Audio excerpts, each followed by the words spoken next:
Last question था gibberellin के function का, एनसीईआरटी मार्क करा दी थी मैंने, है ना। ये हो गया था जिब्रेलिन। थोड़े से आप ऐसे यहाँ से देखो, जितने आप शॉर्ट नोट्स बना के रखोगे ना उतना आपको सॉल्व करने में इजी रहेगा। ऑक्सिन फीमेलनेस को प्रमोट करता है, जिब्रेलिक एसिड मेलनेस को प्रमोट करता है, साइटोकाइनिन फीमेल को करता है, एथाइलिन फीमेल को करता है। ओके, मतलब सिर्फ जिब्रेलिक एसिड को छोड़ दो तो बाकी सब फीमेल फ्लावर के फॉर्मेशन को प्रमोट करते हैं। तो gibberellin promote the formation of male flower either in place of female flower. Example याद रखना है, कैनाबिस, कोकोमिस। सब्स्टिट्यूशन फॉर वर्नलाइजेशन, ये समझाना था मुझे। वर्नलाइजेशन क्या है? जैसे इंडक्शन ऑफ फ्लावरिंग, अब बातें बंद कर दो। Induction of flowering required low temperature. Low temperature कब होगा हमारे नेचुरल कंडीशन में? जब विंटर आती है तो एटमॉस्फेरिक टेम्परेचर लो चला जाता है ना। वेदर रिपोर्ट देखते हो, मोबाइल चलाते हो तो वेदर आता होगा ऊपर, डेली के टेम्परेचर आते हैं। तो विंटर सीजन में लो टेम्परेचर रहता है रिलेटिव, तुम्हारे साइड कम पड़ता है, वो अलग बात।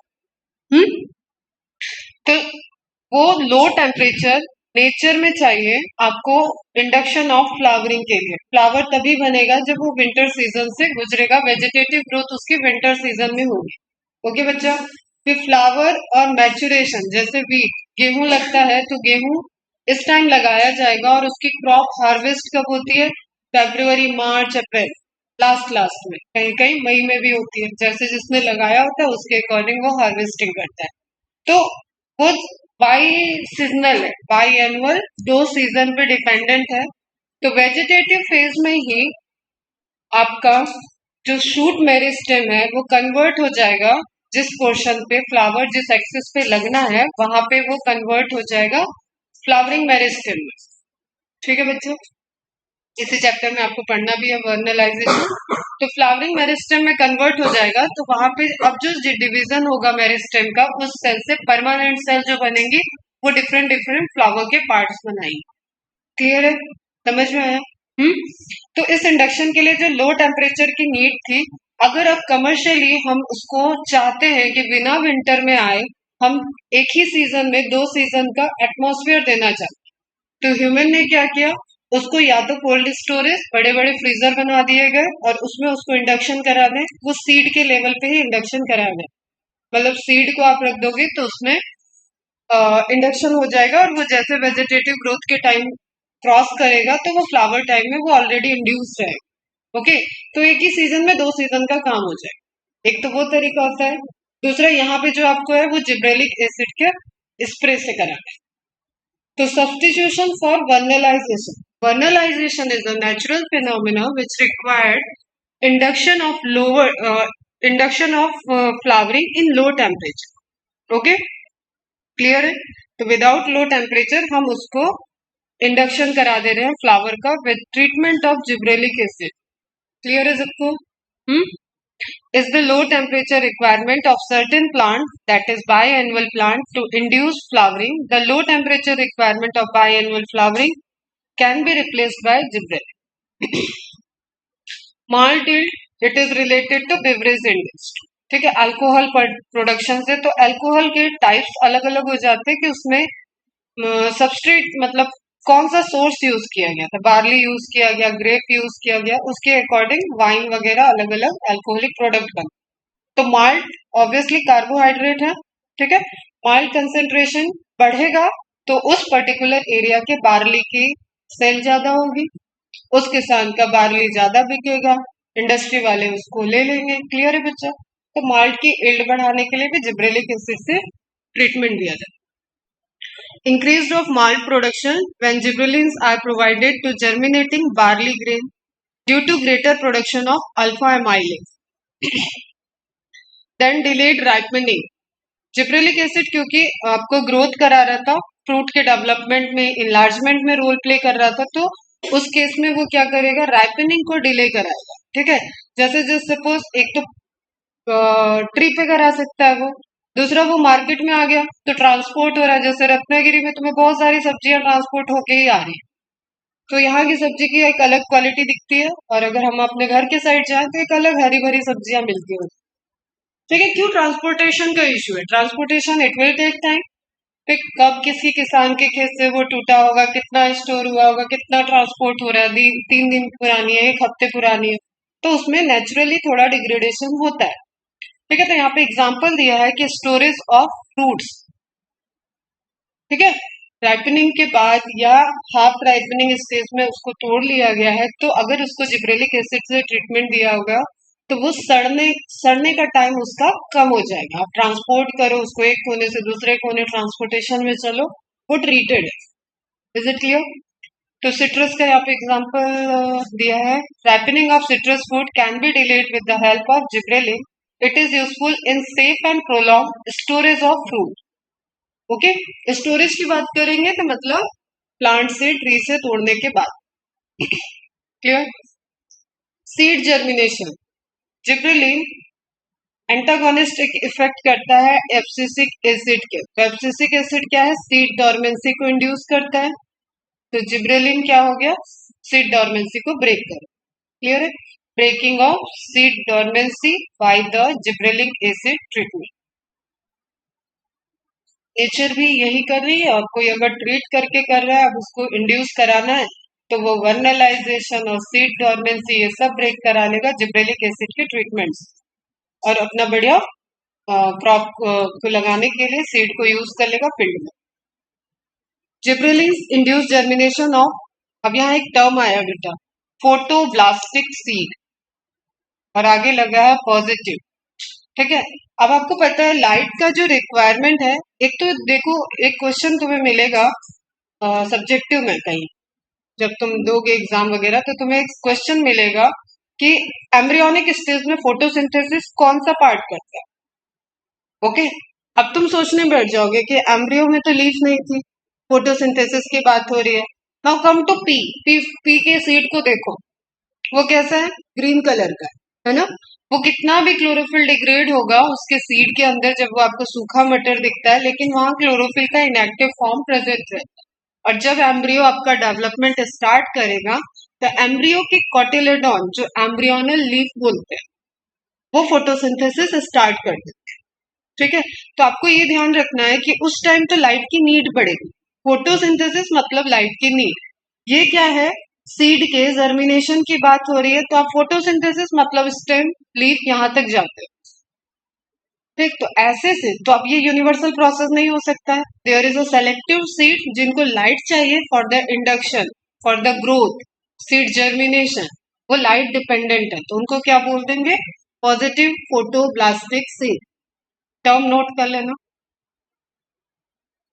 ठीक है, और फ्लेट्यूस अगेन इसका लीफ लेते हैं अपन, एंड टोबैको लेते हैं, तो हमें बहुत सीजनल बाय सीजनल, अब ये कमर्शियल यूज इनका लीफ वाला है, तो हमें सीड को जर्मिनेट करके फटाफट वेजिटेटिव ग्रोथ में लाना है।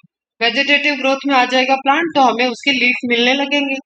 तो टोबैको में लीफ चाहिए, लेट्यूस में, सैलड में लीफ चाहिए। तो इन दोनों ही केस में क्या कर रहे हैं? उसको सीड को ट्रीट कर दे रहे हैं अंधेरे में, डार्कनेस में, एक्सपेरिमेंटली, और वहां पे सीड का जर्मिनेशन, इंडक्शन हो जा रहा है without requirement of sunlight. Is it clear? अब ऐसे जो कैटेगरी है जो सीड चाहिए नहीं, जिनको सनलाइट डिपेंडेंट नहीं है, वो फिर से वही ध्यान रखो, लीफ और स्टेम को सनलाइट चाहिए, लेकिन सीड और एम्ब्रियो को सनलाइट चाहिए, ये हम यूनिवर्सल प्रोसेस नहीं कह रहे। तो जिसमें नहीं चाहिए उनको क्या बोलेंगे? Negative photoblastic seed. जैसे पॉजिटिव फोटोट्रोपिस, पॉजिटिव जियोट्रोपिस बात की, वैसे एक टर्म आया फोटोब्लास्टिक। ओके, तो डार्कनेस में इंडक्शन करना है, तो जिब्रेलिक एसिड से ट्रीटमेंट हुई। तुम लोग को करा दिया था ये मैंने कल। तो जिब्रेलिक खत्म हो गया। नाउ नेक्स्ट हार्मोन आएगा प्रमोटरी में ही, साइटोकाइनिन। नेम इंडिकेट करता है साइटोकाइनेसिस। थोड़ी सी इंट्रोडक्शन इसके बाद, डिस्कवरी सब हो चुकी है, उसी चीज को फास्ट देखेंगे।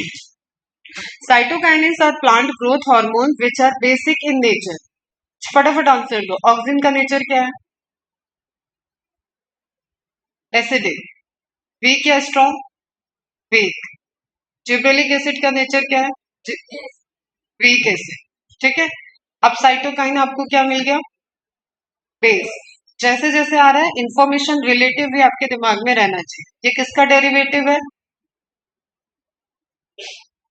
ट्रिप्टोफान अमाइनो एसिड का डेरिवेटिव। जिब्रेलिक एसिड जिबेन स्ट्रक्चर से एसिडिक अटैचमेंट से बना है। जिबेन रिंग एसिड। ठीक है, यहाँ पे क्या है, आपको प्यूरीन डेरिवेटिव मिलेगा, एडेनिन डेरिवेटिव, प्यूरीन डेरिवेटिव मिलेगा। ठीक है, तो इस तरीके के आपके रिलेटेड इंफॉर्मेशन का पूरा मुझे कंप्लीट चार्ट बनेगा ये चैप्टर में। आज हार्मोन खत्म हो जाएगा, तो हार्मोन की चार्ट बना के आप मुझे कल तक या संडे तक सबमिट कर दो। हार्मोन वाले पोर्शन का सिर्फ, न ग्रोथ न डेवलपमेंट न आगे वर्नलाइजेशन या आपको मैं उसके कोई भी नोट्स के नहीं बोलूंगी, लेकिन ये हार्मोन के चार्ट आप बना के दो। सबका A4 साइज पे बनाओ, या आप रजिस्टर के ऐसे पेज लोगे जिसमें आप रजिस्टर ओपन करते हो, जैसे बुक ओपन है तो ये वाला पेज और ये वाला पेज दोनों यूज करो। ठीक है, और यहाँ से आप फाइटो हार्मोन का चार्ट बनाना स्टार्ट करोगे बढ़िया से। एक हार्मोन, दो हार्मोन, तीन हार्मोन, या पहले डिवाइड कर लेना प्रोमोटरी इनहिबिटरी, फिर इधर दो इधर आ जाएंगे, तीन इधर आ जाएंगे, और इनकी जनरल इंफॉर्मेशन ऐसे लिखो। जनरल लिखना है, सारे फंक्शन नहीं लिखना है। Main function you can write it, जैसे मैंने बोला सेल इलोंगेशन, तो सेल इलोंगेशन लिख दिया, उसकी कहानी नहीं लिखनी। ठीक है, बोल्टिंग इफेक्ट, तो बोल्टिंग लिख दिया, कहानी नहीं लिखी। समझ में आया? तो इस तरीके का आपका एक नोट्स बनेगा। तो cytokinins are plant growth hormones which are basic in nature, either aminopurine और फेनाइल यूरिया डेरिवेटिव। यूरिया जो होता है उसमें भी अमाइनो ग्रुप होता है, अमाइनो सॉरी अमोनिया ग्रुप होता है, अमाइनो ग्रुप होता है मतलब अमोनिया के फॉर्म में, एंड देन अमोनिया डेरिवेटिव से यूरिया बनता है। यूरिया में एक अमाइनो और ऐड कर दोगे तो आप यूरिक एसिड। ठीक है, मतलब एसिडिक ग्रुप के साथ। तो फेनाइल यूरिया डेरिवेटिव में भी आपको ऐसे कंफ्यूज नहीं होना है कि ये कुछ और हो गया, ये भी इसी से कहीं ना कहीं ओरिजिनेट हुआ है, इसलिए बीच में और वर्ड यूज किया है, एंड नहीं लिखा है। ठीक है, that promotes cell division, cytokinesis either alone or in conjugated with auxin। अब साइटोकाइनिन और ऑक्सिन का गेम बड़ा कंफ्यूजिंग है, बच्चे बहुत गलत करते हैं यहाँ कुछ। ठीक है, इसलिए जहां जहां मैं जो चीज बताऊंगी कि ऑक्सिन का कंसंट्रेशन और साइटोकाइनिन अकेले वर्क नहीं कर सकता, वहां पे आपको ध्यान रखना है कि दोनों का कॉम्बिनेशन यूज होता है। जैसे कैलस डिफरेंशिएशन में मैं बता चुकी हूँ, वो आएगा फिर से। कोई कहाँ सिंथेसिस हो रहा है, कोई कहाँ सिंथेसिस हो रहा है, किसका वर्क ज्यादा है, किसका वर्क ज्यादा है, कहाँ आपको बोथ को प्रेफरेंस देनी है, कहाँ आपको सिंगल को देनी है, सिंगल में साइटोकाइनिन को देना है या ऑक्सिन को देना है। तो इस तरीके से जहां जहां बोलेंगे वहां आपका छोटा छोटा स्टार मार्क करके नोट्स बनेगा। तो कॉन्जुगेशन विद ऑक्सिन समझ में आया, साइटोकाइनिन प्लस ऑक्सिन दोनों का एक मिक्सचर बना के ट्रीटमेंट दिया जाएगा। अब प्यूरिन रिंग स्ट्रक्चर थोड़ा आपको याद हो तो मैंने बताया था जो छोटा है वो बड़ा है बोलने में। तो प्यूरिन डबल रिंग स्ट्रक्चर है, कुछ और नहीं, तो इतना ही याद रखो। ठीक है, पिरिमिडिन सिंगल रिंग स्ट्रक्चर है। तो ये सब आपको क्या दिख रहा है, प्यूरिन रिंग दिख रही है। यहाँ पे जो क्वेश्चन आता है ZAT, जब नेचुरल साइटोकाइनिन, एक्चुअली साइटोकाइनिन को बाय चांस डिस्कवरी हुई, और इसको जब डिस्कवर किया गया तो वो नेचुरल रिसोर्सेज में नहीं मिल रहा था काफी टाइम, 20-30-40 के साल की हिस्ट्री है इसके पीछे। तो जब नेचुरली मिला, ये सबसे पहले कहाँ मिला, कॉर्न प्लांट में मिला। कॉर्न को क्या बोलते हैं, जी। ठीक है, वहीं से वर्ड आ गया ZAT।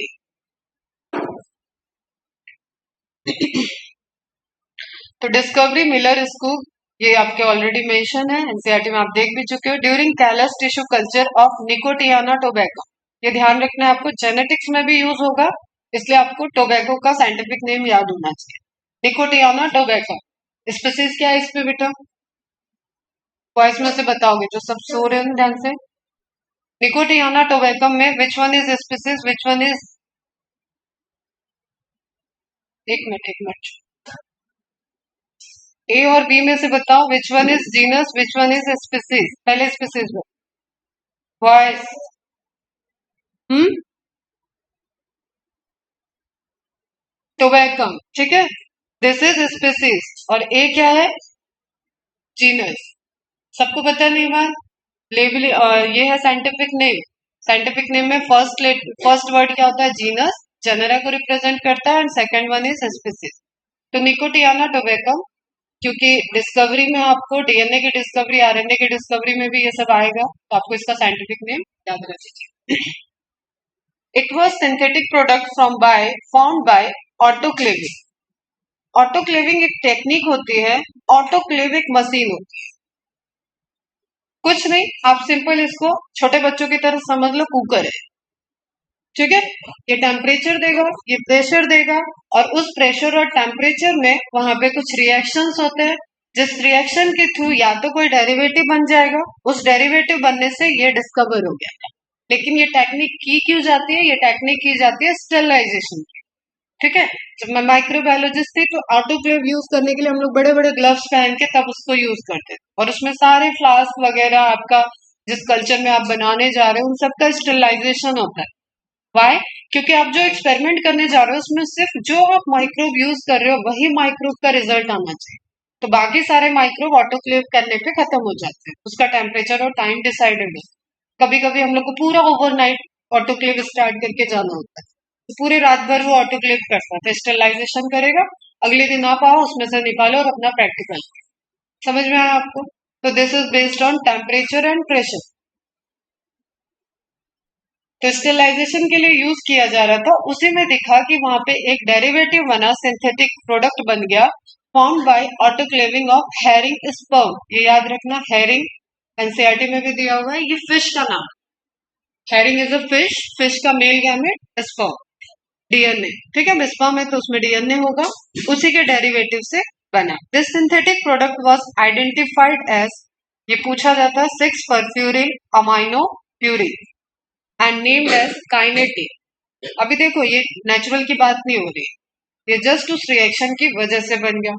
He found that normal cell division induced by adding this extract, और सेल डिवीजन को इंडक्शन कराया जा सकता है अगर अपने इस एक्सट्रैक्ट डाल दिया। अगेन ये एस डेरिवेटिव है, फंजाई है, फंजाई होगा तो यूकैरियोट है, यूकैरियोट हो या प्रोकैरियोट हो, वहां पे डीएनए होगा, ओके। तो उससे आपको प्यूरिन मिल रहा था, उनको पता नहीं था कि क्या है ये, ठीक। लेकिन अभी आपको जब पता है कि ये प्यूरिन डेरिवेटिव है तो यू कैन रिलेट इट कि उस ईस्ट एक्सट्रैक्ट में भी ईस्ट के सेल के अंदर न्यूक्लियस, न्यूक्लियस के अंदर डीएनए आरएनए होगा, और डीएनए और आरएनए दोनों में प्यूरिन होता है, ठीक है बच्चे। टर्म साइटोकाइनिन, ये साइंटिस्ट आपको ऐड करना पड़ेगा, एनसीईआरटी में नहीं दिया। लेथम, अब यहाँ आप ईयर पे ध्यान दो, 1955, 1963, एंड नेचुरल साइटोकाइनिन जो आया वो आया 1964 में। लेथम ने डिस्कवर किया था natural cytokinin in unripe maize grain named as zeatin, ठीक है, ये ध्यान रखना। 6 hydroxy 3 methyl transbutenyl amino purine, ये नहीं याद रखोगे तो भी काम चलेगा। About 20 cytokines have been discovered. Gibberellic acid कितने डिस्कवर्ड हो गए? 100 प्लस, ठीक है। साइटोकाइनिन अभी कम डिस्कवर्ड, तो इसको इससे भी रिलेट कर सकते हो कि वो नेचुरली मिल ही नहीं रहा। तो अभी आप कितने डेरिवेटिव है, देखो डीएनए अपने आप में कैपेबल है। आप जब वेजिटेशन कोई भी खा रहे हो सब्जी वगैरह, तो आपको बहुत सारा डीएनए जाता है। आप जितना प्लांट सेल खा रहे हो सबके डीएनए जा रहे हैं आपके अंदर, वो एक न्यूट्रिटिव मटेरियल है आपके। जब आप कोकोनट वाटर पी रहे हो तो आप क्या लिक्विड उसका टिश्यू पी रहे हो, लिक्विड टिश्यू है, ठीक है। तो वहां पे भी उसको क्यों न्यूट्रिएंट वैल्यू हाई कह रहे हैं? उसमें भी DNA along with other minerals DNA भी है। तो हमें बहुत एक स्ट्रॉन्ग नाइट्रोजन सोर्स हमें मिलता है इन सब सप्लाई से, और नाइट्रोजन मिलेगा तो अमाइनो एसिड बनेगा, अमाइनो एसिड बनेगा तो प्रोटीन बनेगा, and protein is the biomolecule which required for the development, okay, building blocks. तो इनकी डिस्कवरी अभी कम हुई है। डाईहाइड्रोजिएटिन, आईपी आपको याद रखना है, दिस इज मोस्टली। अब मोस्टली से जैसे ही हम नाम लिए तो फटाफट बताओ, ऑक्सीन में कौन सा मोस्ट है, जिब्रेलिक एसिड में कौन सा है, साइटोकाइनिन में कौन सा है? ऑक्सीन बताओ पहले। IAA, जिब्रेलिक एसिड 3, एंड यहाँ आपको क्या मिला? IPA, isopentenyl adenine. इस तरीके से आप जब रिलेटेड याद रखते हो ना तो ये आपको बर्डन जैसा नहीं लगता, ये फिर मजा आता है पढ़ने। तो आईपीए क्या है? आपका मोस्टली यूज्ड साइटोकाइनिन है, और नेचुरल प्रेजेंट है। Cytokinins are synthesised in root, polar movement को शो करेगा, रूट में सिंथेसाइज हो रहा है। जस्ट आपको ये ध्यान रखना है, रूट के केस में आप इसको एक्रोपेटल भी बोल सकते हो, बेसिपिटल भी बोल सकते हो। It is just need, requirement. ठीक है, आप रूट को सीधा कर दोगे तो रूट ऐसी ही है, उस केस में ये बेसिपिटल मूवमेंट होता है। तो बुक्स में ये कॉन्ट्राडिक्टरी लिखा रहता है, यहाँ पे भी आपको टर्म आएगा बेसिपिटल। ओके, बट आपको समझना है, जैसे मैम ने ऑक्सिन के केस में एक्रोपिटल बेसिपिटल आपको इसलिए अलग अलग करना पड़ा क्योंकि वहां शूट में भी हो रहा था, रूट में भी हो रहा था। लेकिन उस टाइम में भी मैंने मेंशन किया था कि अगर रूट को आप ऐसे करोगे तो रूट टिप से वो बेस की तरफ जा रहा है। ओके, समझ में आया बात? तो root as well as endosperm of seed, पता है हमें जो डिवीजन के लिए हेल्प करेगा वहां पे साइटोकाइनिन चाहिए। मतलब मेरिस्टेमेटिक ग्रोथ हो रही होगी, वहां साइटोकाइनिन ही इंडक्शन कर रहा होगा। क्लियर है? Coconut milk and apple fruit extract are rich in cytokinin. इस कोकोनट मिल्क फैक्टर, ये भी टर्म पूछा गया है, ध्यान रखना है आपको। क्यों क्यों पूछा जाता है? क्योंकि ये सब प्लांट टिश्यू कल्चर में यूज होता है बेटा। समझ में आ रहा है?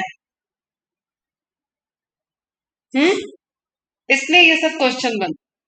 काइनेटिन 6-परफ्यूरिल amino purine is a derivative of nitrogen base adenine. पुरानी बात हो गई। Plant physiologist use the term cytokinins to designate group of substance that stimulate cytokinesis और cell division in plant.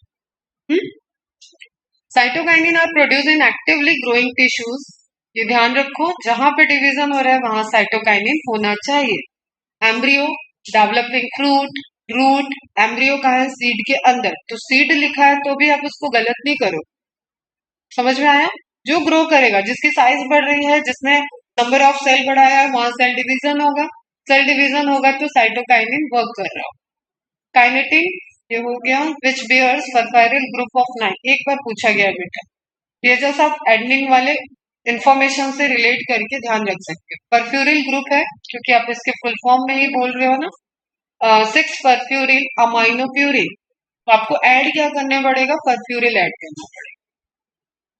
Position which migrated to 6th position of the adenine ring, और वो derivative हो जाएगा during autoclaving of DNA. Again वही mechanism में, यही reaction वहां पे हो रहा था उतने हाई टेम्परेचर और प्रेशर, और इसका फॉर्मेशन हो गया था in vitro by chance. Cytokinin is transported to different parts of the plant through xylem element. Again फिर से कंपैरेटिव क्वेश्चन बताओ, ऑक्सिन कैसे आता है, जिब्रेलिक एसिड कैसे ट्रांसपोर्ट होता है, एंड साइटोकाइनिन दे दिया। 3 हो गया। ऑक्सिन का diffusion, cell to cell diffusion होता है, तभी तो इलॉन्गेशन करेगा ना बेटा। ऑक्सिन में जाइलम फ्लोएम से अगर वो जाएगा तो किसी रिक्वायर्ड साइट पे पहुंचेगा, लेकिन अपन को पूरी ग्रोथ अपन कराते जा रहे हैं तो ऑक्सिन क्या कॉर्टिकल लेयर से डिफ्यूज हो जाता है। जिब्रेलिक एसिड अर्ली जब एम्ब्रियोनिक स्टेट में है, वहां वेस्कुलर बंडल नहीं बने, उस केस में वो डिफ्यूजन करता है। ये जब आपसे पूछा जाएगा तभी आपको दिमाग में आए, अदरवाइज आपको ध्यान रखना है जाइलम एंड फ्लोएम वो। ओके, वेस्कुलर बंडल के। साइटोकाइनिन में आपको ध्यान रखना है जाइलम, मतलब इसको वो सेल सैप भी एसेंट जाइलम सैप भी कह सकता है। ठीक है, एसेंट ऑफ सैप वाले कॉन्सेप्ट से भी पूछ सकता है। तो जाइलम कंपोनेंट आपको ध्यान रहना चाहिए कहाँ कहाँ। ओके, फिर इसका मूवमेंट कैसा है? सिंथेसिस कहीं हो रहा है, जा कहीं और रहा है, तो मूवमेंट हो गया polar. Gibberellic acid non polar movement show किया था। ओके, ऑक्सिन पोलर मूवमेंट है, both acropetal and basipetal. Cytokinin polar movement है, वेसिपिटल। ठीक है, समझ में आया? एक एक पॉइंट लेना, प्रॉपर्टी लेना है कि आप प्रॉपर्टी कौन सा पढ़ रहे, फिर उसको जितने हार्मोन पढ़े। अब ये 3 हम इसलिए करा रहे हैं क्योंकि तीनों आपके प्रमोटरी हार्मोन साथ साथ हो चुके, 2 पहले हो गए, एक आप पढ़ रहे हो, इसलिए आप रिलेटेड भी देखो प्रमोटरी हार्मोन के कैटेगरी में क्या क्या हो रहा है, तीनों में क्या डिफरेंस है। और आप माइंड में ये ध्यान रखो, प्लांट में तीनों साइमल्टेनियसली वर्क कर रहे हैं, तीनों प्रेजेंट। ओके, जैसे हमारे ब्लड के अंदर हर टाइम आप जब थायराइड टेस्ट कराने जाओगे तो वो थायरॉक्सिन का टेस्ट करेगा, लेकिन हमारे ब्लड में अनदर हार्मोन भी प्रेजेंट है, उस टेस्ट में वो नहीं आए। Is it clear? आप किसी और हार्मोन का टेस्ट कराना चाह रहे हो, टेस्टोस्टेरोन टेस्ट होगा, एस्ट्रोजन टेस्ट होगा, प्रोजेस्टेरोन टेस्ट होगा, तो उस हार्मोन के ऐसे के थ्रू आपको फाइंड आउट करना है। सैंपल आपका वही ब्लड है, तो इसका मतलब ब्लड में एक साथ सब जा रहे थे ना। तो उसी तरीके से प्लांट के भी केस में क्या है कि सभी हार्मोन वहां पे प्रेजेंटेबिलिटी, और साइमल्टेनियसली वो मूव कर रहे हैं अपने अपने फंक्शन के अकॉर्डिंग। बायो ऐसे नाम याद रखना, टोबैको पिथ कल्चर, पिथ का पिथ पोर्शन से सेल लेंगे और उसको कल्चर करेंगे तो आपको वहां पे डिवीजन, सेल डिवीजन दिख रहा है। तो कितना कंसंट्रेशन साइटोकाइनिन का दिया, उस पे डिपेंडेंट किस तरीके का पिथ ग्रोथ में कल्चर में दिख रहा है, ये बायो ऐसे हो जाता है। तो आपको ऐसे की टेक्निक नहीं याद रखनी, सिर्फ ऐसे का नाम याद रखना। Retardation of leaf senescence, growth कर रहा है तो एब्सिशन और सेनेसेंस का इनहिबिटर होगा। ठीक, root inhibition test, again inhibitory response. इसी तरीके से जब आप वो मैप बनाओगे, ग्राफ बनाओगे, फ्लो चार्ट, तो आप वहां पे सबके ऐसे भी लिखोगे, बायो ऐसे, तो सबसे लास्ट में आप वहां पे ऑक्सीजन का वेना कर्वेचर और इधर से ऐसे ऐसे लिखते जाओ, जो जो नाम दिए उसमें आपको टेक्नोलॉजी नहीं हो। फंक्शन में फर्स्ट जो उसके नाम में छुपा है दैट इज सेल डिवीजन। सबसे प्राइमरी फंक्शन ऑक्सीजन का सेल एलोंगेशन, जिब्रेलिक एसिड का नोडल इंटरनोडल एलोंगेशन, ठीक है, साइटोकाइनिन का सेल डिवीजन। ये तीनों के प्रायोरिटी वाले function are essential for cytokinesis and thus promote cell division. In presence of auxin, cytokinin stimulates cell division even in non meristematic, इसलिए देखो वहां पित्त का कल्चर किया गया ना। नॉन मेरिस्टेमेटिक टिश्यू मतलब परमानेंट सेल को प्रोसेस क्या हो जाएगा, डिफरेंशिएशन, डी डिफरेंशिएशन।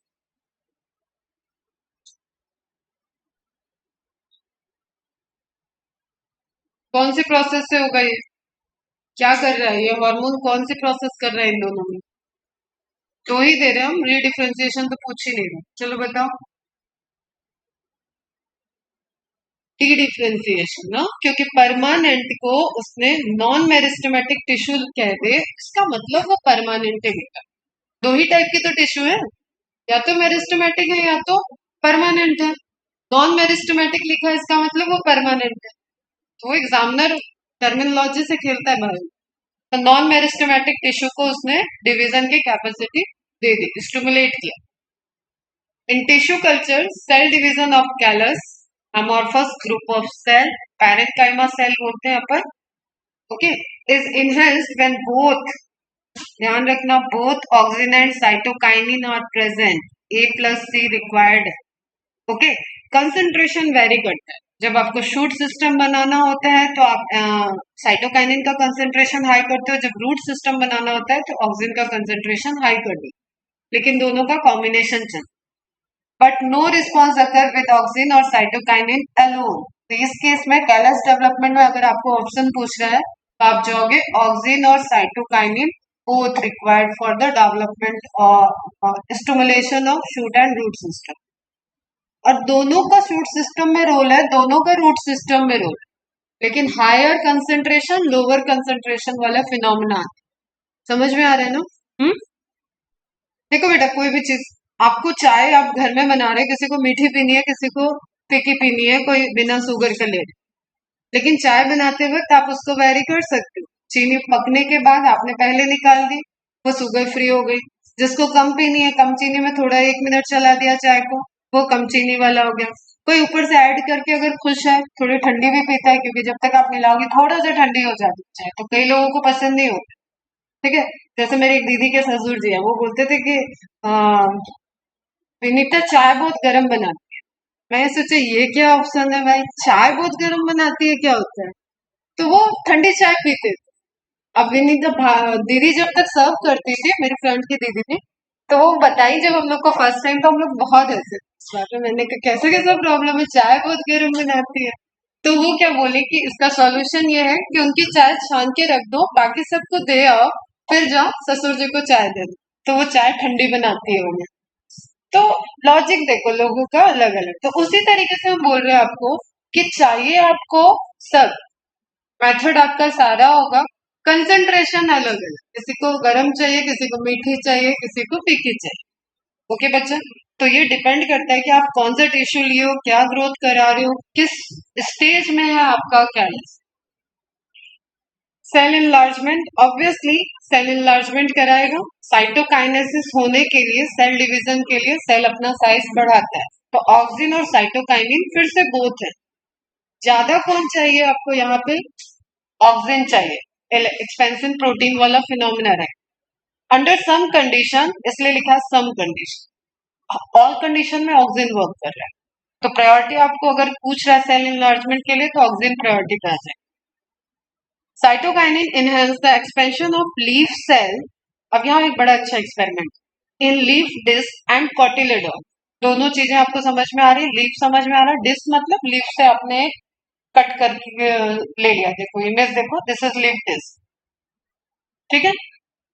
अब आपके पास लीफ में तो आपको पता है ना रेडिकल होगा ना प्लूम्यूल होगा, तो leaf is working like a x plant. लेकिन आप सिंगल सेल टिश्यू कल्चर नहीं कर। सिंगल सेल मतलब आपने एक्स प्लांट से एक सेल को आइसोलेट कर लिया और उसमें इंडक्शन कर दिया, ठीक है।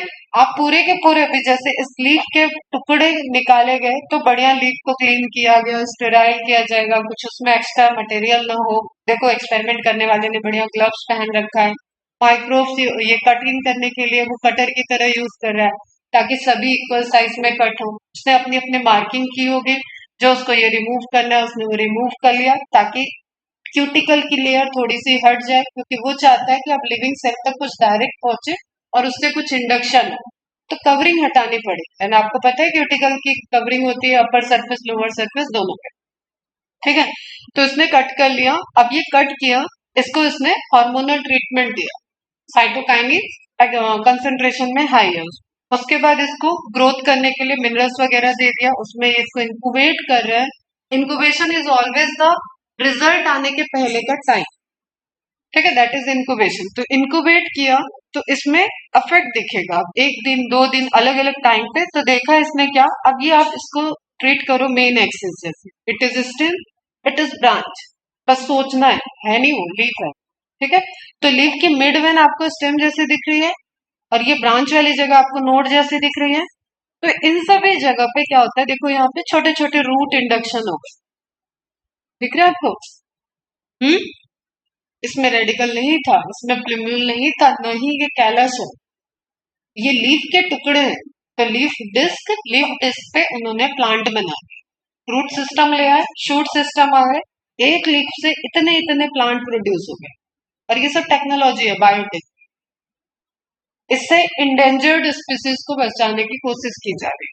समझ में आया आपको?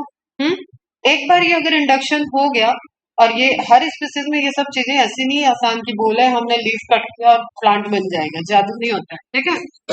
तो उस केस में बाय चांस है, हजारों एक्सपेरिमेंट होता है तब जाके किसी एक स्पीसीज में ये सक्सेसफुल आपको मिल गया। लेकिन ह्यूमन क्या है, ह्यूमन को वो सक्सेस चाहिए, उसके पीछे लगने वाला एफर्ट वो करने के लिए रेडी रहता है। तभी तो इतनी अजीबोगरीब सारी डिस्कवरी हो जा रही है। भैया अभी चाइना ने तो आर्टिफिशियल सन बना के रख दिया, तो मतलब खुराबात की दिमाग कितना है, उसके ऊपर कितनी कॉस्ट लगा दी, उतना तो हमारे कंट्री में दे दे तो सब अंबानी बन जाए, ठीक है। तो एक्चुअली में पैसा कहाँ लगना चाहिए, कभी कभी डिस्कवरी फितूर हो जाती है। फितूर समझते हो? नशा चढ़ गया, ऐसे जुनून जुनून फितूर कहते हैं ना, कि फितूर होना बहुत जरूरी है। आप डॉक्टर बनना चाह रहे हो लेकिन आपको क्या फितूर है एकदम जो, उसके अलावा आपको कुछ दिखेगा ही नहीं, वो होता है फितूर। जुनून का भी अपर लेवल होता है फितूर, ठीक है।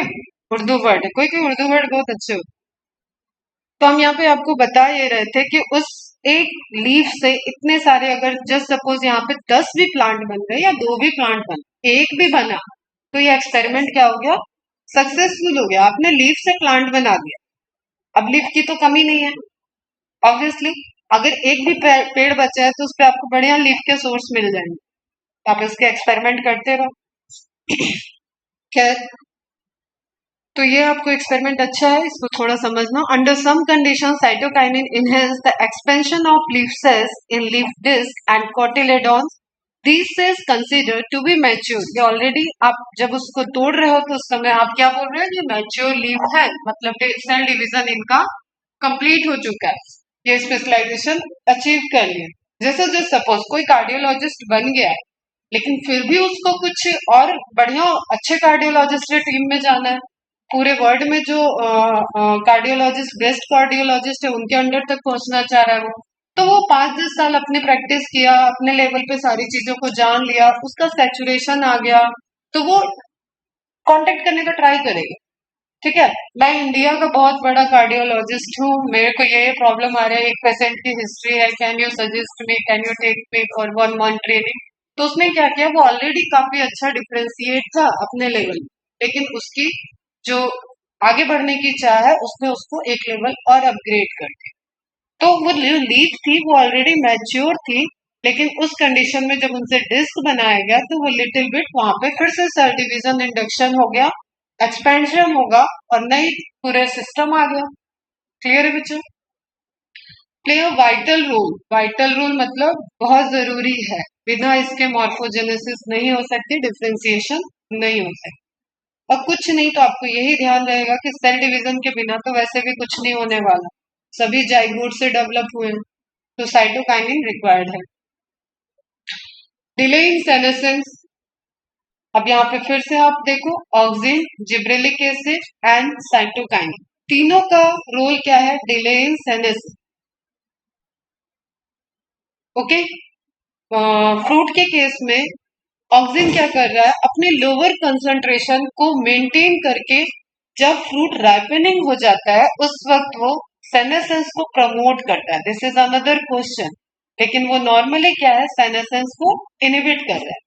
तो प्री मेच्योर या यंग लीफ को वो प्रमोट करेगा कि वहां सेनेसेंस नहीं हो, एब्सिशन लेयर नहीं बने, लेकिन जब उनका लाइफ स्पैन कंप्लीट है, उनको सेनेसेंस की तरफ जाना है, उस वक्त ऑक्सिन का लोअर कंसंट्रेशन प्रमोट करता है सेनेसेंस।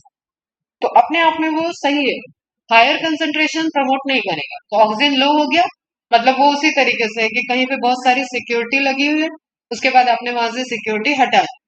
तो अब कोई जो वहां पे वेट कर रहा होगा, कोई टेररिस्ट बड़ा आसपास घुसा हुआ होगा, उसका कोई खुफिया जानकार, तो उसको पता चल जाएगा कि कल से यहाँ सिक्योरिटी हटने वाली है, तो वो अटैक कर लेगा। ठीक है। इसको बोलते हैं Richmond effect. Cytokinin delay the senescence of leaves and other organs by controlling protein synthesis. जो भी चीजें आप सेल डिवीजन पे देखते हो तो वहां एंजाइम फॉर्मेशन वगैरह वर्क करता है, प्रोटीन सिंथेसिस से ही ये सारी प्रोसेस है।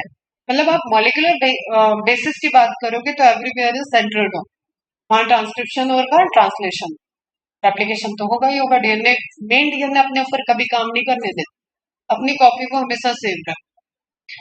And mobilisation of resources, disappearance of chlorophyll, ये ध्यान रखें। ठीक है।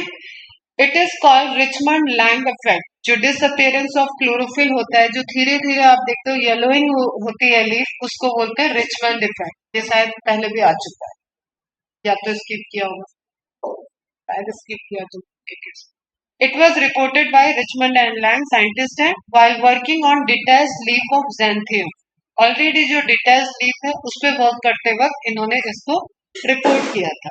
ठीक है, कि क्यों कलर चेंज हो गया। काउंटरेक्शन ऑफ एपिकल डोमिनेंस, अब यहाँ पे ध्यान रखना, ऑक्सिन का एंटागोनिस्ट है। ठीक है, एंटागोनिस्ट है, तो प्रमोट करेगा किसको, लैटरल बर्ड को प्रमोट कर देगा। जिब्रेलिक एसिड ऑक्सिन के साइड है। ओके। एपिकल डोमिनेंसी को दोनों प्रमोट करते हैं, एपिकल डोमिनेंस। और जैसे ही कोई क्वेश्चन आया कि एपिकल डोमिनेंस का एंटागोनिस्ट पूछ लिया या लेटरल बर्ड का डोमिनेंसी को शो कर रहा है, तो आपको क्या करना है, साइटोकाइनिन को ले आना है दिमाग।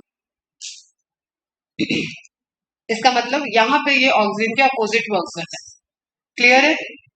Auxin and cytokinin act antagonistically in the control of apical dominance. Auxin are responsible for stimulating growth of apical bud and cytokinin promote the growth of lateral. तो आप डीकैपेसिटेशन से भी आप ऑक्सिन की डोर्मेंसी को ब्रेक कर सकते, डोमिनेंसी को ब्रेक कर सकते। ठीक है, जो उसने लैटरल बर्ड को डोरमेंट कर रखा। ठीक है, दो वर्ड बोल रही हूँ मैं, एक डोमिनेंट एक डोरमेंट। तो लैटरल बर्ड डोरमेंसी में है, मतलब वो ग्रो नहीं कर रही। तो लेटरल बर्ड की डोरमेंसी अगर आपको ब्रेक करनी है, either you treat it with the cytokinin और यू डू द डीकैपेसिटेशन, जो आपने टी प्लांटेशन में पढ़ा। ठीक है बच्चा। 10 एक्सोजिनस एप्लीकेशन, बाहर से एप्लीकेशन। ठीक है, एक्सोजिनस मतलब छिड़काव करना। Exogenous application of cytokinin has been found to counteract the usual dominance of apical bud. बस आपके काम का ये है कि एंटागोनिस्टिक है, ये आप ध्यान, बाकी मैकेनिज्म तो आपको वैसे भी ध्यान में रहती है। Apical bud, axillary bud, lateral branches, ये सब जब आपको एनाटॉमी से क्लियर है तो अभी बस आपको ये ध्यान में रखना है कौन कब बन रहा है, कौन कब नहीं बन रहा है। ठीक। Breaking of dormancy, lateral bud को भी ब्रेक किया है ये, ठीक है, सीड की डोरमेंसी को भी ब्रेक करता है, लेकिन प्रायोरिटी किसको देना है, जिब्रेलिक एसिड। आपको पता है जिब्रेलिक एसिड अगर डोरमेंसी को ब्रेक भी कर रहा है तो भी वहां क्या होगा, जो रिस्ट्रिक्टेड सीड था, रुका हुआ था, वो ग्रोथ नहीं कर रहा था, उसको ग्रो करना है। अगर स्प्राउट बाहर निकल के आया है तो वो व्हाइट वाला पार्ट सेल डिवीजन से ही बना होगा ना।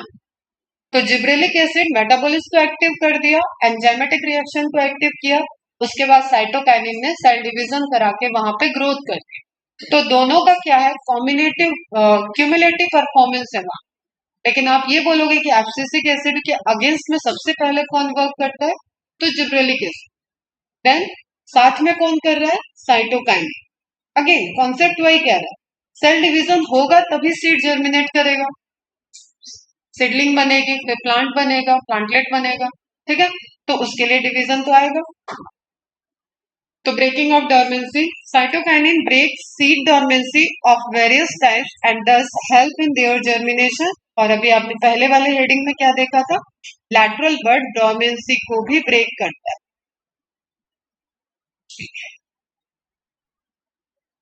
तो इससे क्या करेगा, promote lateral branching.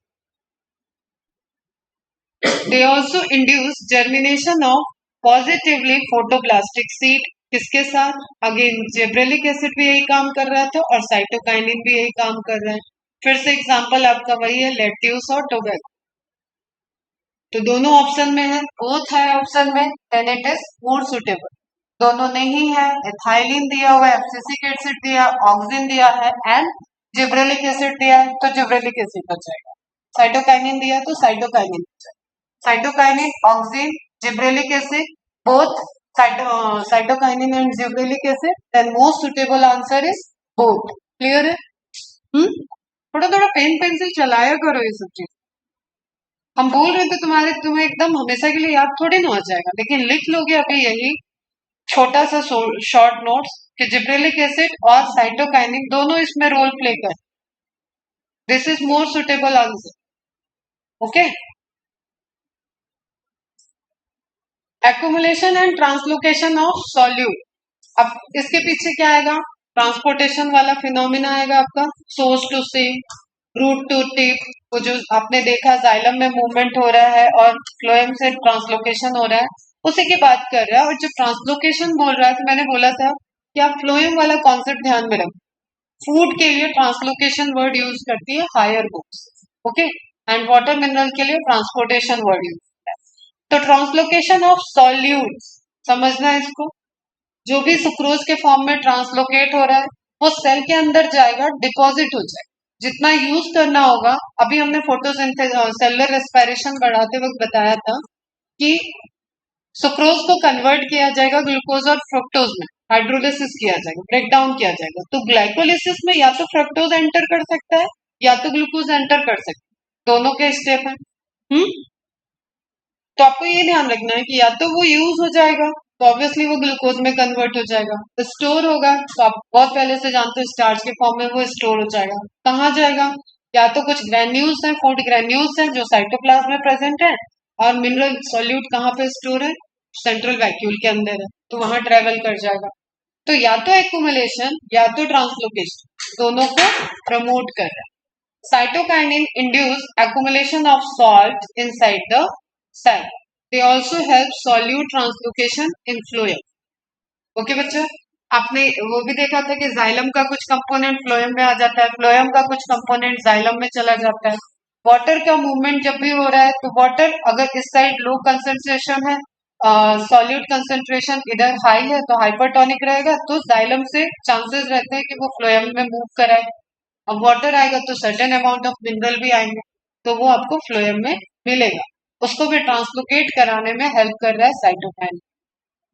Older tissue से मूवमेंट, मोबिलाइजेशन, एलिमेंट को भी मूव कराने में साइटोकाइनिन रोल प्ले करता है।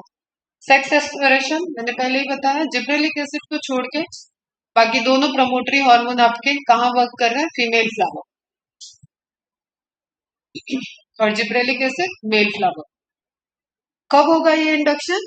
जब शूट मेरिस्टेम फ्लावर मेरिस्टेम में कन्वर्ट हो रहा है, इन्फ्लोरेसेंस जब बनता है, फ्लावर जब बनना स्टार्ट होता है, उस इंडक्शन के टाइम पे ही ये वर्क करे। एक बार बन गया अगर मेल फ्लावर तो वो फीमेल में कन्वर्ट नहीं हो।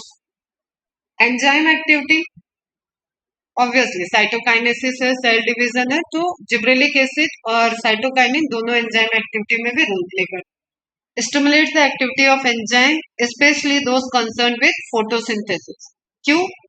प्रोडक्ट चाहिए अपने को, ग्लूकोज चाहिए, डेवलपमेंट हो रहा है, फूड चाहिए, शुगर चाहिए, तो फोटोसिंथेसिस को बढ़ाना हो। फोटोसिंथेसिस बढ़ेगी तो उसको जो भी एंजाइम चाहिए वो रिक्वायरमेंट एंजाइम की सिंथेसिस बढ़ती जाएगी। पार्थेनोकार्पी फ्रूट विदाउट फर्टिलाइजेशन, ठीक है, क्रीम साइंटिस्ट है। डेवलपमेंट ऑफ पार्थेनोकार्पिक, लेकिन पार्थेनोकार्पी में ऑक्सिन और जिब्रेलिक एसिड ऊपर होते हैं कंपेयर टू साइटोकाइनिन। इसमें सीक्वेंस आपको ऐसे याद रखना है, ऑक्सिन सबसे ऊपर है, then gibberellic acid, then cyto, ठीक है। ये सबसे ज्यादा पार्थेनोकार्पी में यूज होता है, देन दिस, देन दिस। ये हम तीन का कनेक्टिव बता रहे हैं। कल कहीं पे अभी एथाइलिन भी आया, वो एथाइलिन के साथ ऐड करें। पोमेलिन, इसको 5 स्टार लगा के नोट करना है, ये बड़ा ही फेवरेट क्वेश्चन एग्जामिनर का। Promalin combination of cytokinin and gibberellic acid. अभी आपने देखा कई जगह बार बार बात कर रहे हैं कि साइटोकाइनिन भी यूज होगा, जिब्रेलिक एसिड भी काम कर, और उसी चीज को आप जब लेबोरेटरी में कर रहे हो तो you will make a solution of gibberellic acid and cytokinin. एक सॉल्यूशन ऑक्सिन एंड साइटोकाइनिन का, एक सॉल्यूशन जिब्रेलिक एसिड और साइटोकाइनिन, ठीक है। तो सॉल्यूशन को, उस कंसेंट्रेशन को क्या बोलते हैं? Promalin. Combination of cytokinin and gibberellic, याद रहे तो ये भी याद रख लो।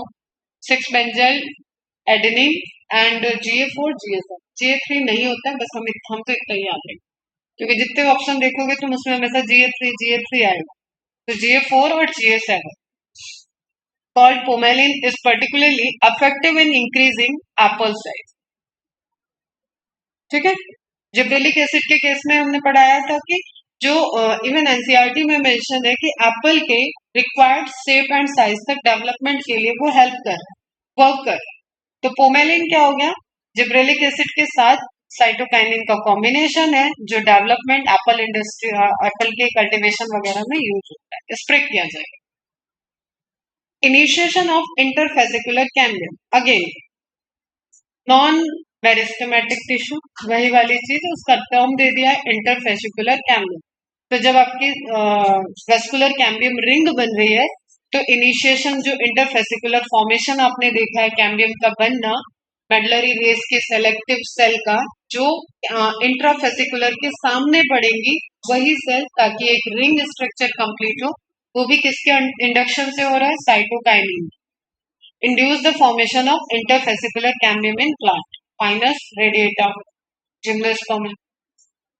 Nucleic acid metabolism and protein synthesis, दोनों चाहिए आपको for the cytokinesis, for the cell division. तो इन सभी में क्या करेगा? ये प्रमोटरी इफेक्ट करता है। गटमैन साइंटिस्ट है, increase quick increase in the amount of RNA in the nuclei of onion root. जैसे बड़े बड़े एक्सपेरिमेंट है जो प्रूफ हुए थे, इसलिए इनके पहले क्वेश्चन आए हुए। इसको बोलते हैं काइनेटिन ट्रीटमेंट, ओके। काइनेटिन से ट्रीट किया गया। अब देखो 63 64 में साइटोकाइनिन का नेचुरल डिस्कवरी हुआ, उसके पहले ही था, तब तक वो क्या बोल रहे हैं? Kinetin treat, okay. Osborne demonstrated the increase rate of protein synthesis. RNA बना है, इसका मतलब प्रोटीन भी बनेगा। DNA से RNA बना है, मतलब अब वो आगे जाएगा, प्रोटीन बनाएगा, चाहे वो राइबोसोमल RNA होगा, चाहे वो tRNA होगा, दोनों का काम यही है कि mRNA को रीड कराने में हेल्प करे। तो राइबोसोम का पार्ट बन जाएगा, tRNA अमाइनो एसिड को लाता है, तो रोल तीनों RNA का होता है। तो RNA अगर अमाउंट में बढ़ा है, इसका मतलब उस पर्टिकुलर सेल में मेटाबॉलिक लेवल हाई हो चुका है। ये ह्यूमन के भी केस में अप्लाई हो। जैसे आप सेल डिवीजन या सेल ग्रोथ या आप कैंसर सेल की स्टडी करने जाओगे तो आप देखोगे कि उन सभी में DNA RNA प्रोटीन के अमाउंट बड़े होते हैं।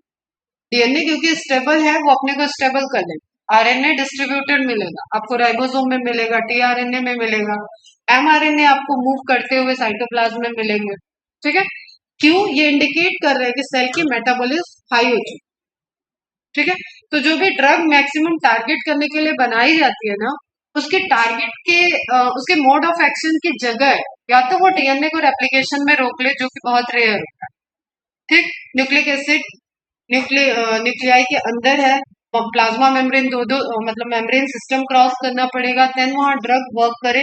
हर मेम्ब्रेन पे रिसेप्टर है, वहां उसको रिएक्शन करना। इट इज लाइक कि कितने डोर ओपन करके तुम्हें घर में रखी तिजोरी तक पहुंचना है। ठीक है, तो आप समझ सकते हो जितनी बार आप सिक्योरिटी, हर बार रिसेप्टर से रिएक्शन, ट्रांसपोर्टेशन, देन आप एंटर करेंगे।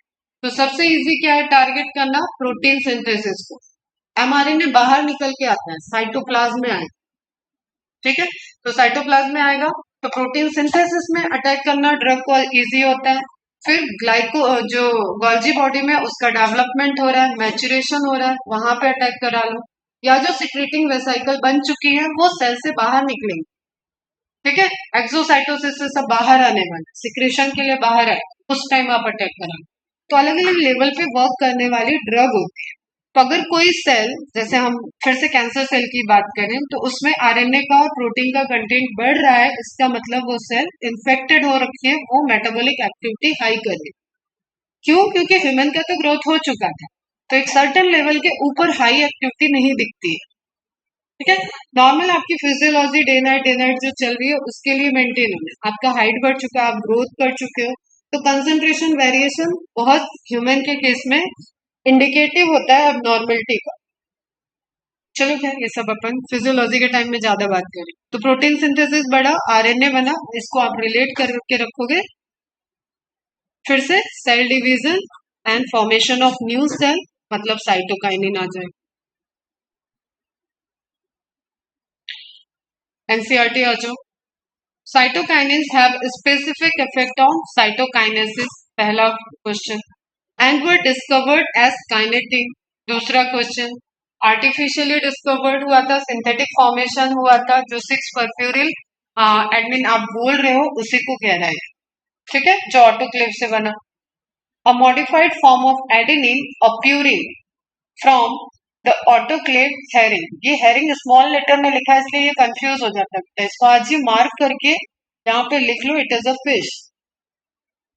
ओके, अब स्पर्म वर्ड क्योंकि अपन यूज करते हैं both seed and male gamete के लिए, तो अगर ये आप मेंशन करके नहीं रखोगे तो आप कहोगे कि देयर इज समथिंग, किसी ट्री की बात हो रही है, किसी सीड की बात हो रही है, क्योंकि हम प्लांट फिजियोलॉजी पढ़ रहे हैं।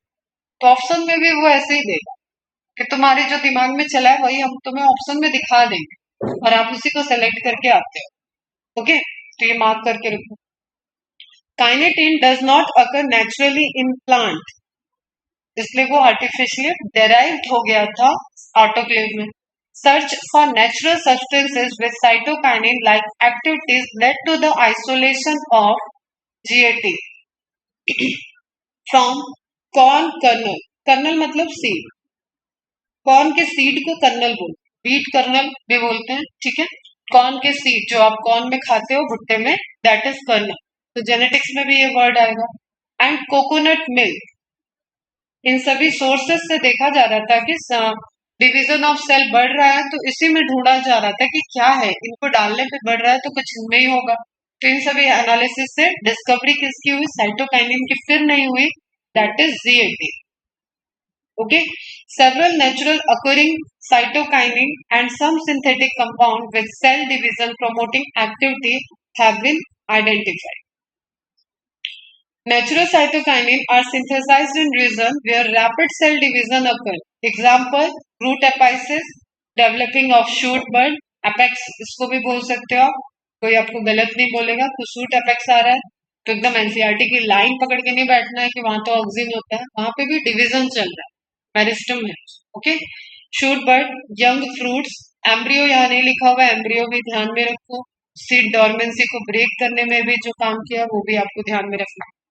It helps to produce new leaves, cell growth. ठीक है, chloroplast in leaves, DNA, RNA, ठीक है, एंजाइम, फोटोसिंथेसिस, जो आप ये सारे टर्म देख रहे हो उसके लिए क्लोरोप्लास्ट चाहिए ही चाहिए। फोटोसिंथेसिस के रेट को हाई किया था, फोटोसिंथेसाइजिंग पोर्शन में ज्यादा मिल रहा है, इसका मतलब क्लोरोप्लास्ट का रोल है वहां पे।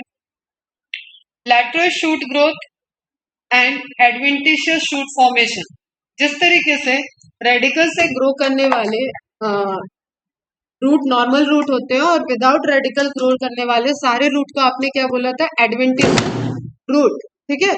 उसी तरीके से क्या है, बिना प्लूम्यूल के अगर आपने ग्रो कराया है तो उसको आप क्या बोलोगे, एडवेंटिशियस शूट। अभी आपने जो लीफ डिस्क का एग्जांपल देखा, एक्सपेरिमेंट देखा ना, तो यहाँ पे आप ऐसे मार्क कर लोगे तो आपको याद आ जाएगा। लीफ डिस्क एक्सपेरिमेंट, ऑक्सिन से साइटोकाइनिन से अपन ने ट्रीट किया था। ओके, लैटरल शूट ग्रोथ, ये क्या है आपका, एपिकल डोमिनेंसी का एंटागोनिस्टिक इफेक्ट। तो जो आपने एक एक हेडिंग में दिखा हुआ है ना, वही यहाँ एक एक लाइन लिखा हुआ है, मतलब छोटे छोटे टर्म्स लिखे, एपिकल डोमिनेंसी का एंटागोनिस्ट।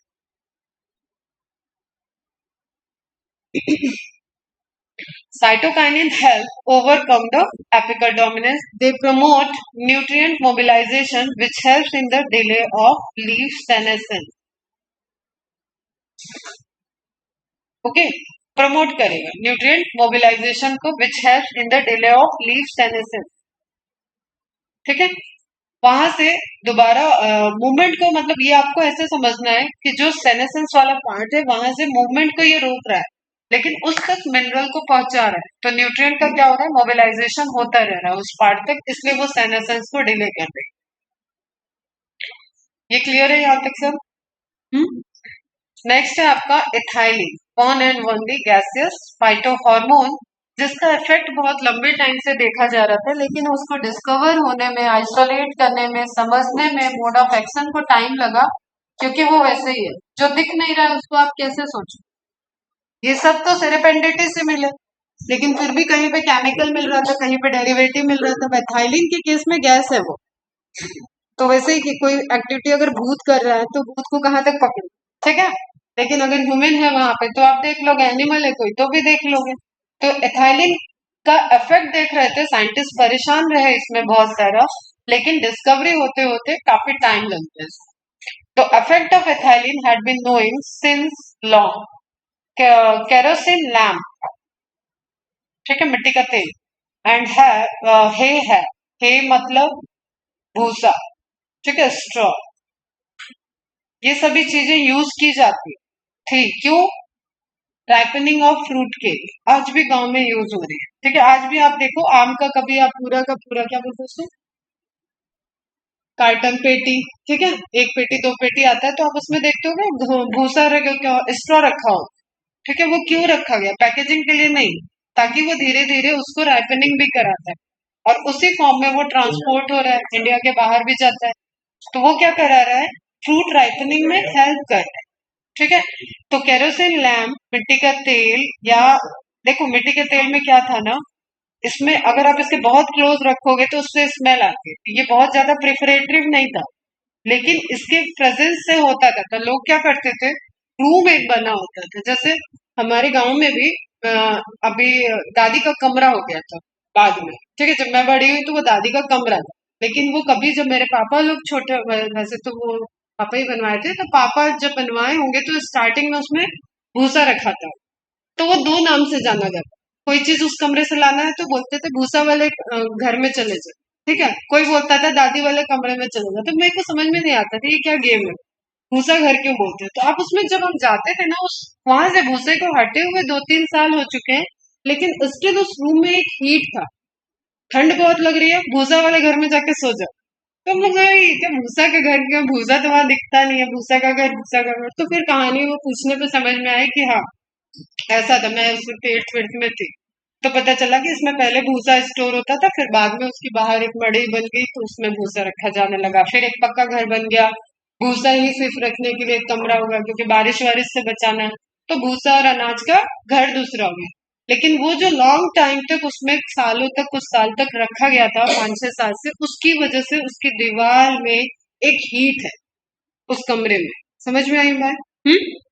तो उसी तरीके से ये सब क्या होता था कि उस रूम में केरोसिन के लैंप जला के छोड़ दिए और दूर कहीं फ्रूट रख दिए, तो वो जो लैंप के जलने से रिलीज हो रही है गैस, उससे फ्रूट की रैपनिंग होती है।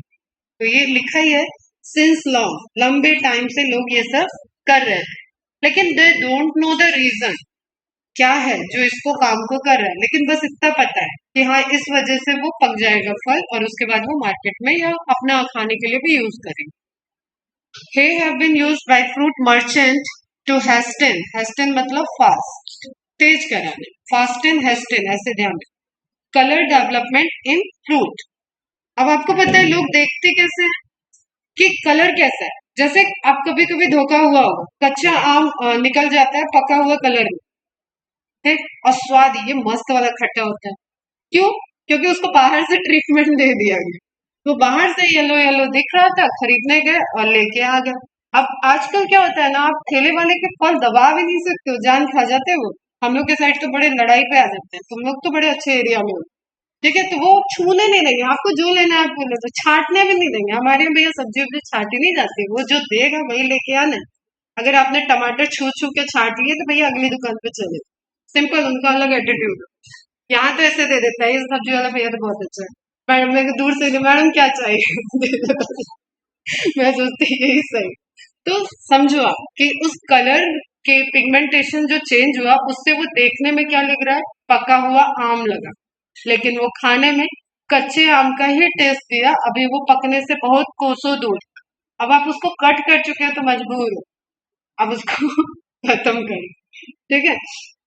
तो development in fruit, this effect are due to ethylene, Neljubow observe that, अब देखो पहले कितना पुराना चलेगा, 1901 में चलेगा।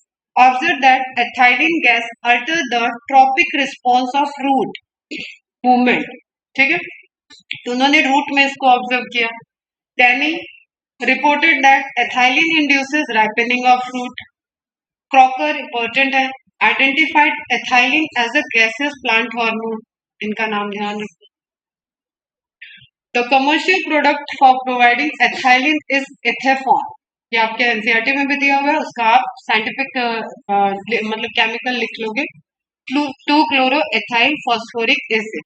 तो जो यूज होता है जब स्प्रे कर रहे हैं, तो again that is aqueous solution, liquid form. तो एथेफॉन क्या है, लिक्विड फॉर्म ऑफ एथाइलिन। आप स्प्रे करके चले गए और धीरे धीरे वो वहां पे एथाइलिन का प्रोडक्शन करेगा, और विद अ टाइम पीरियड वो वहां पे धीरे धीरे पकेगा, ऐसे रातों रात नहीं पक जाएगा, ठीक है। जैसे आजकल इंजेक्शन भी लगाए जाते, सब्जियों में इंजेक्शन लगाए जाते, लौकी में खासकर। लौकी कैसे बिकती है, साइज से बिकती है, छोटी लौकी नहीं खरीदेगा कोई। खीरा ककड़ी कैसे बिकता है, साइज से। तो जितना जल्दी आप उसको इलोंगेट करा दोगे, तो उसमें भाई 48 घंटे में लौकी का साइज मैं देखी हुई इतना बड़ा हो गया, मेरी मौसी के घर में। मैं कहा ये सब क्या हो रहा है, मतलब इतना ज्यादा नेचर से खिलवाड़ होती है चीजों में। लेकिन आप गांव के साइड में जाओगे ना, हमारे क्योंकि सेल पर्पज से तो होगा नहीं, ठीक है, हमारा बेसिकली हम लोग फार्मर नहीं है, सब अपना अपना अर्निंग कर रहे हैं, लेकिन हम किसी जमाने में फार्मर थे। तो जो भी जैसे चाचा बड़े पापा लोग जो भी वहां पे कर रहे हैं, तो वो अपने यूज के लिए नेचुरल चीज बन जाए, इसलिए खेती गृहस्थी चलती रहती है साइड से। तो वहां आप जाओगे तो आप मटर देखोगे एकदम अलग क्वालिटी, लौकी देखोगे तो इतनी तेजी से वो गलती है ना, आपने डाला कढ़ाई में और इतना अच्छा उसमें से पानी निकलेगा, इतना नमक डालते ही बढ़िया लौकी, और थोड़ी देर में आपकी इतनी मीठी मिर्च वगैरह, जीरा मिर्च से ही एकदम लौकी टेस्टी बनती है गाँव। और उसका टेस्ट ही अलग है, यहाँ पे ढक के कुकर में पकाते रहो बढ़िया, पकते पकते उसका अच्छा टाइम लग जाएगा।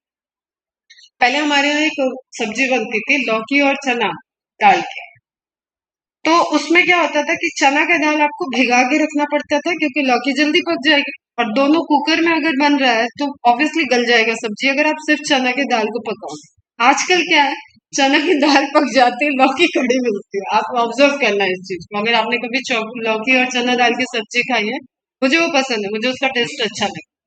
और आप एक चीज ऑब्जर्व करोगे, क्योंकि आपको सील और लोढ़े वाला आप लोग तो शायद यूज करते होगे, इस साइड अभी धीरे धीरे इवोल्यूशन आ रहा है। तो हम लोग के साइड में क्या, पैकेट वाले मसाले, ग्राइंडर, ये सब चीजें बहुत पहले से आ चुकी है, तो उसका टेस्ट अलग होता है, ठीक। अब उसका अगर आपको टेस्ट चाहिए तो कोई भी सब्जी आप कुकर में जब बनाते हो ना, उसका टेस्ट ज्यादा अच्छा होता है। धनिया बस नहीं डाली, धनिया पकने के बाद डाली। कुकरी शो नहीं चल रहा है लेकिन हम बता रहे थे, है ना। तो उस केस में क्या होता है कि वो जो मसाले हैं ना उनका टेस्ट उस टेम्परेचर और प्रेशर की वजह से ग्रेवी में ज्यादा अच्छा आता है कंपेयर टू कढ़ाई। कढ़ाई में आप बना रहे हो, वो सब्जी नहीं पकेगी, पानी आपका खत्म हो जाएगा, फिर आपने पानी डाला, वो सब टेस्ट खराब कर। तो एक ये ऑब्जर्वेशन आप समझो कि हम क्यों बता रहे हैं। तो इथेफॉन जो है वो स्प्रे करके फ्रूट को छोड़ दिया गया, अब वो धीरे धीरे गैसेस कन्वर्जन हुआ एथाइलिन में, और वो धीरे धीरे पकाए। नहीं तो वो जहां के लिए ट्रांसपोर्ट हुआ है वहां पहुंचने के पहले पक के उसमें कीड़े ग्रो कर जाएंगे। ठीक है, that is because of spore phenomena. Spore जो फंगल स्पोर वगैरह एयर में प्रेजेंट है, तो उसमें पेनिट्रेट एक बार अगर कर गए आपके, चाहे आप कितना ट्रांसपोर्टेशन में यूज कर रहे हो, तो वो वहां पे खुलने के पहले सब कुछ सड़ा हुआ फंगल ग्रोथ किया हुआ मिलेगा। देखा होगा आपने भी, म्यूकर फंजाई वगैरह ग्रो कर जाते हैं। एक क्वेश्चन ये ध्यान रखना, ethephon is a aqueous form or liquid form which ethylene gas is released। ठीक है, काम एथाइलिन गैस ही कर रहा है लेकिन कमर्शियल यूज में वो लिक्विड के फॉर्म में स्प्रे किया जाए। हेंस देखो गैस क्या होता है ना, गैस इज वोलेटाइल। अगर आपने स्प्रे किया तो वो एब्जॉर्ब होने के पहले वोलेटाइल है। आप परफ्यूम स्प्रे करते हो, डिफ्यूजन पढ़ाया है मैंने, वो तो डिफ्यूज कर जाएगा। क्लियर है, समझ में आ रहा है। उसी तरीके से अगर डायरेक्ट अगर किसान ने या जो भी मर्चेंट है, जो भी फ्लावर के फ्रूट के बिजनेस कर रहे हैं, अगर उन्होंने एथाइलिन यूज कर लिया, तो जब तक वो पैकिंग कर रहे हैं तब तक तो वो गया। तो उन्होंने क्या यूज किया, लिक्विड यूज कर रहा है। अब लिक्विड गैसेस फॉर्म में कन्वर्जन में टाइम लेगा, और वो slow conversion, rate of conversion slow होता है, और उस वजह से धीरे धीरे अमाउंट एथाइलिन में कन्वर्ट होके उसके राइपनिंग में रोल प्ले कर। तो ये भी आपको थोड़ा कॉन्सेप्ट ध्यान होना चाहिए। कोई भी क्वेश्चन घुमा के साइंस का पूछा जाए ना, तो उसके पीछे कॉन्सेप्ट वर्क कर। फंक्शन पे आ जाओ, हम ही फंक्शन होंगे इसके। Fruit growth and ripening. Ethylene promote fruit growth and its ripening. Transfers growth, width को बढ़ाने में। This is not about the secondary growth. Normally एक हाइट बढ़ रही है, एक विड्थ बढ़ रही है, किसी भी चीज का इस तरीके से स्ट्रक्चर है। प्राइमरी ग्रोथ है तो भी उसकी एक सर्टेन विड्थ है, तो विड्थ वाले वर्क पे एथाइलिन वर्क कर रहा है, एंड लॉन्गिट्यूडनल पे वर्क कर रहा है ऑक्सिन और gibberellic acid. Is it clear. तो ये भी क्वेश्चन ध्यान रखना। Ethylene inhibits longitudinal growth but stimulate transverse growth so that stem looks solid. Okay, epinasty again very important phenomena. Leaf bending, direct ये पूछा जाता है एपिनेस्टी टर्म। लीफ क्या कर रही है, बेंड कर रही है। कॉन्सेप्ट क्या है, लीफ के दो surface, upper surface, lower surface. Coleoptile वाला कॉन्सेप्ट याद है, लाइट के डायरेक्शन में कैसे बेंड किया था। दूसरे वाले सरफेस पे, दूसरे वाले साइड में जिधर लाइट नहीं पड़ रही उधर की ग्रोथ हाई थी, इसलिए वो उड़ गया। तभी अपर सरफेस का अगर मैंने ग्रोथ हाई कर दिया तो इस side growth growth growth growth, और वो लोअर सरफेस को मोड़ देगा। This is the coiling of leaf. एक तो लीफ बर्ड होता है जिसको सर्सिनेट बोलते हैं बेटा, जो आपको साइकस वगैरह में फर्न में दिखेगा। लीफ, यंग लीफ ऐसे क्वाइल्ड रहेगी ऐसे, ठीक है, और जैसे जैसे ये ग्रो करेगी थोड़ा थोड़ा खुलता जाएगा ऐसे। समझ में आ रहा है। एंड फाइनली ये इस तरीके से खुल जाएगी, और इसके साइड बाई साइड जो भी, क्योंकि ये कंपाउंड लीफ होती है तो इस तरीके से खुलते हैं। समझ में आया, दिस इज सर्सिनेट। ये यंग से मैच्योर में हो रहा है। यहाँ पे हम क्या बात कर रहे हैं, मैच्योर लीफ है, उसके अपर सरफेस का ग्रोथ हाई है और लोअर सरफेस का ग्रोथ लो चल रहा है, तो अपर सरफेस पे टिश्यू ज्यादा हो जाएंगे, फाइनली ये लीफ इस तरीके से घूम जाएगी। Is it clear. ठीक है। Epinasty leaf bending represent more growth on upper surface of leaf then on lower surface. इसका क्या यूज है, फोटोसिंथेसिस अपर सरफेस में हाई कराने के लिए ये यूज किया था। एब्सिशन, एथाइलिन स्टिमुलेट करेगा formation of abscission zone in leaves, flower and fruit, इसलिए ये इनहिबिटरी में आता है। एपिकल डोमिनेंस, लैटरल बर्ड को इनहिबिट करता है, इसका मतलब इसको आप किस ग्रुप में ले जाओगे, ऑक्सिन जिब्रेलिन वाले के साथ ले जाओगे, और यहाँ पे एथाइलिन आपने ऐड कर दिया। ये ध्यान में रखना, ये प्रोमोटरी भी है, इनहिबिटरी भी है। ओके, एंड यहाँ पे कौन सा बच गया, साइटोकाइनिन। तो साइटोकाइनिन अकेले लैटरल बर्ड को प्रमोट कर रहा है। Ethylene inhibits the growth of lateral bird and this case cause apical dominance, example pea plant. Root initiate कर रहा है बहुत लो कंसेंट्रेशन में। Ethylene stimulates root initiation and growth of lateral root and root hair. Certain cases हैं इसके reported, जब पूछेगा तब आपको बताना, अदरवाइज आप ऑक्सिन और साइटोकाइनिन को ध्यान रखो। फ्लावरिंग, पाइनएप्पल में फ्लावरिंग को इंड्यूस करना, पाइनएप्पल की ग्रोथ ज्यादा हो तो फ्रूट ज्यादा मिले। सेक्स एक्सप्रेशन में फीमेल, जिब्रेलिक एसिड को छोड़ के बाकी ऑक्सिन, साइटोकाइनिन, एथाइलिन, देखो एब्सिसिक एसिड अपने आप में इनहिबिटरी है, कोई सब कोई काम नहीं करे, सबका एंटागोनिस्ट है, अभी आएगा जब तो आप देखो, ठीक है। तो ऑक्सिन, साइटोकाइनिन और जिब्रेलिक एसिड और एथाइलिन, इन तीन में, इस चारों में तीन ये हो गए फीमेल फ्लावर, ठीक है, फीमेलनेस को प्रमोट कर, और जिब्रेलिक एसिड अकेला है जो मेलनेस को प्रमोट कर रहा है। Ethylene application increase the number of female flower and fruits in cucumber plant.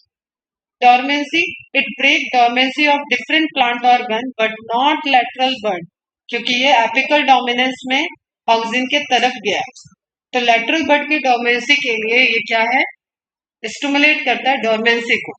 बाकी सीड डोरमेंसी में या रूट के डिफ्रेंसिएशन में ये क्या करेगा, डोरमेंसी को ब्रेक कर देगा। तो ये कंडीशन है, ध्यान रखो। चलो अब एनसीईआरटी मार्क कर लो। Is a simple gases PGR, न एसिडिक है, न बेस है, न एसिड है, अब आपको क्या मिला है, गैसेस मिला है। It is synthesised in large amount by tissues undergoing senescence. Fruit का राइपनिंग भी एक तरीके से क्या है, फ्रूट की एजिंग है ना। कोई वो फ्रूट पका हुआ लगता है फिर कच्चा होता है, ऐसा रिवर्सिबल रिएक्शन तो नहीं दिख रहा कहीं नेचर में। सभी फ्रूट पहले लगे हैं, कच्चे हैं, and then converted into ripen fruit, ठीक है। और पिगमेंटेशन में आप ध्यान रखो कि क्लोरोप्लास्ट कन्वर्जन इनटू क्रोमोप्लास्ट, ये आपको सेल चैप्टर में मैंने बताया, ओके। इसलिए हरा टमाटर, लाल टमाटर, हरा आम, पीला आम, इस तरीके से आप कन्वर्जन ऑफ कलर देखो। तो अंडरगोइंग सेनेसेंस पार्ट में एथाइलिन का सिंथेसिस होता है and ripening fruit. Influence of ethylene on plant, अब इसको देखो, ये गैस है, इसको ट्रेवल होने के लिए आपको पढ़ने की जरूरत नहीं है कि ये जाइलम से जा रहा है, फ्लोएम से जा रहा है या कॉर्टेक्स से जा रहा है। गैस है, जिधर से जगह मिलेगा, जिधर प्रेशर हाई है, लो प्रेशर की तरफ मूव कर जाएगा। Ethylene on plants include horizontal growth of seedling, वही जो आपने पढ़ा transverse growth, swelling of the axis and apical hook formation. Apical hook मतलब मेरिस्टेमेटिक ग्रोथ एपिकल साइड, ठीक है। एपिकल हुक का फॉर्मेशन इन डाइकॉट सीडलिंग, वो जब सीडलिंग मतलब सीड से निकला हुआ छोटा सा पार्ट, जैसे आपने वो देखा था, जो वीडियो देखा था, तो उसमें अर्ली जो लीफ निकली है वो सीडलिंग में ही आ जाएगी। Ethylene promotes senescence and abscission of plant organ, especially of leaves and flowers. Fruits भी रहेगा। Ethylene is highly effective in fruit ripening, सबसे मेन काम में फ्रूट राइपनिंग आएगा। It enhances the respiration rate. अब देखो ध्यान रखो यहाँ पे फिर से, फ्रूट की राइपनिंग हो रही है, एक तो राइपनिंग ऑफ फ्रूट में आपको एंजाइमेटिक एक्शन ध्यान रखना है। There is a pectinase enzyme, ये भी पहले मैंने बताया मिडिल लैमेला के डिग्रेडेशन के टाइम, ओके। तो मिडिल लैमेला का जो कंपोनेंट है calcium pectate and magnesium pectate, उन दोनों को डिग्रेड कर रहा है। मिडिल लैमेला क्या थी, सीमेंटिंग लेयर्स। अगर आपको 2 ब्रिक 10 ब्रिक के जुड़ी हुई ये दीवार है, इसको तोड़ना है, तो आपको ब्रिक तोड़ने से ज्यादा ध्यान किस पे देना है, सीमेंट को तोड़ना है, ठीक है। अगर आपने उसकी ज्वाइनिंग तोड़ दी तो ब्रिक लूज हो जाएंगे, उसी तरीके से आप समझो। सेल लूजनिंग हो रहा है, टिश्यू की लूजनिंग हो रही है, इसलिए आपको पके हुए फल क्या दिख रहा है, सॉफ्ट दिख रहा है, कच्चे फल हार्ड दिख रहा है। इसका मतलब उनके बीच की सीमेंटिंग लेयर ब्रेक डाउन है। एक तो ये कॉन्सेप्ट आपको ध्यान में रहना चाहिए। उसमें कौन रोल प्ले कर रहा है, pectinase enzyme which target calcium and magnesium pectate. ये समझ में आ गया, सीमेंटिंग लेयर मिडिल लैमेला को टारगेट कर रहा है, ठीक है। दूसरा हम यहाँ क्या कह रहे हैं कि अब इन सब प्रोसेस में एनर्जी यूज हो रही है, तो एनर्जी यूज हो रही है तो इस केस में उस पर्टिकुलर फ्रूट देखो आप, जनरली जो प्लांट से में लगा हुआ है उसका एक टेम्परेचर रहता है, एक हीट रहता है उसमें। और अभी अभी तुमने सेलुलर रेस्पिरेशन खत्म किया, आपकी बॉडी में इतनी हीट क्यों है? हम लोग का टेम्परेचर 37 क्यों है? कांस्टेंट क्यों है? हम वार्म ब्लडेड क्यों है? ये सब इवोल्यूशन के क्वेश्चन है। हमारे अंदर एडॉप्टेशन हुआ। हम लोग कंटिन्यूअस ब्रीडर है, हम सीजनल डिपेंडेंट नहीं है, हम सीजन में सस्टेन कर सकते। ये सब हम लोग की ह्यूमन की एडॉप्टेशन है, मैमल्स की एडॉप्टेशन है, बर्ड की एडॉप्टेशन है, वार्म ब्लडेड होना है। तो वाई दिस इज हीट, कहाँ से आ रही है ये हीट? सारी लिविंग सेल्स सेलुलर रेस्पिरेशन कर रही है। ठीक है, आप देखो जैसे मैं बोल रही हूँ तो इस टाइम मेरे बॉडी का टेम्परेचर बढ़ा हुआ है, जब मैं सो रही हूँ तो नॉर्मल थोड़ा टेम्परेचर डाउन हो जाता है। नॉर्मली आपको फीवर ऐसे ही बिना किसी वायरल इन्फेक्शन और चीजों, जस्ट रूटीन के हरासमेंट या स्ट्रेस से अगर हुआ है आपको, तो उसकी वजह से आपको जो फीवर सा महसूस होता है वो आधे एक घंटे में ठीक हो जाता है विदाउट मेडिसिन। ठीक है, क्योंकि आपने सेल को ओवरवर्क पे लगा रखा है, इम्यून सिस्टम आपका कभी कभी ओवरवर्क करता है, तो उस वजह से आपके बॉडी के अंदर टेम्परेचर हाई हो, उसी को आप फीवर कह रहे हो। अगर हमारे हर एक सेल में जो रिलीज ऑफ एनर्जी मैंने बताया कि एटीपी फॉर्मेशन में सिर्फ 43-44% ऑफ एनर्जी ही यूज हुई, बाकी सारी तो रिलीज हो गई ग्लूकोज मॉलिक्यूल के अंदर से। तो ऐसे तो बहुत सारे ग्लूकोज हम लोग बर्न कर रहे हैं। ठीक है, तो दैट्स वाई आपको जो फ्रूट रैपनिंग का मैकेनिज्म है, वो फ्रूट गर्म दिखेंगे थोड़े, आप टच करोगे जब उसको कभी छूना, पेड़ पे छुओगे तो फ्रूट आपको गर्म दिखेगा, लीफ आपको कूल दिखेगी। ठीक है, करके देखो ये सब चीजें। तो लीफ में ट्रांसपिरेशन का रेट चल रहा है, ओके, और फ्रूट की फोटो सेलुलर रेस्पिरेशन हाई चल रही, इसलिए सेलुलर रेस्पिरेशन का रेट भी एथाइलिन इंक्रीज कर दे। एनर्जी की यूज है ये सारे मैकेनिज्म करने के लिए। जो पैक्टिनेज का फिनोमिना बताया, जो कन्वर्जन ऑफ पिगमेंट चल रहा है, क्लोरोप्लास्ट का कन्वर्जन क्रोमोप्लास्ट में हो रहा है, उन सब में एनर्जी डिपेंडेंट प्रोसेस है। एनर्जी आएगी कहाँ से? एटीपी से आएगी। एटीपी कहाँ से बन रहा है? सेलुलर रेस्पिरेशन से बन रहा है। दैट्स वाई सेलुलर रेस्पिरेशन का रेट इनहेंस है। एक छोटी सी लाइन के बारे में देखो कितनी दूर तक गए हम, समझ में आया? This rise in rate of respiration is called respiratory climatic. अब ये ध्यान रखना, दिस इज नॉट क्लाइमेटिक। ये क्वेश्चन भी बहुत गलत कर, it is not ecology question. ये क्या कह रहा है कि एक सर्टेन टाइम में जब फ्रूट राइपनिंग हो रही है या आपका फ्रूट स्टोरेज में ट्रांसपोर्टेशन में है, उस वक्त उसका रेस्पिरेटरी क्लाइमेटिक बढ़ा होता है, वो भी लिविंग सेल। ठीक है, इसको बोलते हैं रेट ऑफ रेस्पिरेशन इंक्रीज हो, क्लाइमैटिक है, CTIC, ये ध्यान रखना, ये क्वेश्चन आया हुआ है। Ethylene break seed and bud dormancy, यहाँ पे आप स्टार मार्क करके रखोगे, लैटरल बड की डॉर्मेंसी को ब्रेक नहीं करता है, तो एक्सेप्ट लैटरल बड डॉर्मेंसी, उसमें वो ऑक्सीजन के साथ है। इनिशिएट जर्मिनेशन इन पीनट सीड। ठीक है, स्प्राउटिंग ऑफ पोटैटो ट्यूबर, जो आप आई पे बड बनना देख रहे हो वो स्प्राउटिंग हो जाता है। Ethylene promotes rapid internode petiole elongation इन डीप वाटर राइस प्लांट। ये समझ में आया? राइस एक्वेटिक नहीं हो गया, राइस की खेती के लिए पानी यूज होता है, पानी में डुबा के रखते हैं राइस को, और धान को रोटेट करते हैं कई सारे अगेन, ये तो अभी तुम लोग जानोगे तभी जान पाओगे ये चीज। राइस थोड़ा सा प्लांट हुआ, उसके बाद उसको उखाड़ लेते हैं, फिर दोबारा उसको लगाते हैं, एक बार लगा के नहीं चलते, इससे क्वालिटी ऑफ राइस इंक्रीज होती है। ठीक है, और उस सब प्रोसेस के लिए उसको हमेशा पानी में डुबो के रखते हैं। तो अगर पेटियोलर एलोंगेशन या स्टेम का एलोंगेशन नहीं हुआ तो उसके सीड जो आएंगे वो वाटर के सरफेस पे आ जाएंगे, तो वो सबमर्ज्ड हो जाएगा, या तो आधा डूब जाए या तो पूरा मर्ज्ड हो जाए। समझ में आया? तो ये चीज में ना पहुंचे, इसलिए राइस के प्लांट अगर आप कभी देखो या पूछो अपने घर में, जिसने देखा हो किया हो, तो वो आपको बताएंगे कि बहुत तेजी से ग्रो कर, मतलब उसका ग्रीन ग्रीन स्ट्रक्चर आपको बहुत जल्दी दिख जाएगा, क्योंकि वो उसको बचाएगा कि पानी के ये सब बाहर आ जाए। और ऊपर टिप वाले पोर्शन पे हमें पता है कि राइस और वीट दोनों में ही जो बाली बोलते हैं उसको, जो लग रही है वो टिप पे लगी, इन्फ्लोरेसेंस होता है एक्चुअली। तो डीप वाटर राइस प्लांट ने प्रमोट किया रैपिड इंटरनोड और petiolar elongation. Petiole is what? Deep base, के पास स्टॉक जो है ना, it helps leaves and upper part of shoot to remain above water. अभी फ्लावर नहीं लगा है लेकिन उस पार्ट को बचाना है। Ethylene also promotes root growth and root hair formation, thus helping the plants to increase their absorption surface.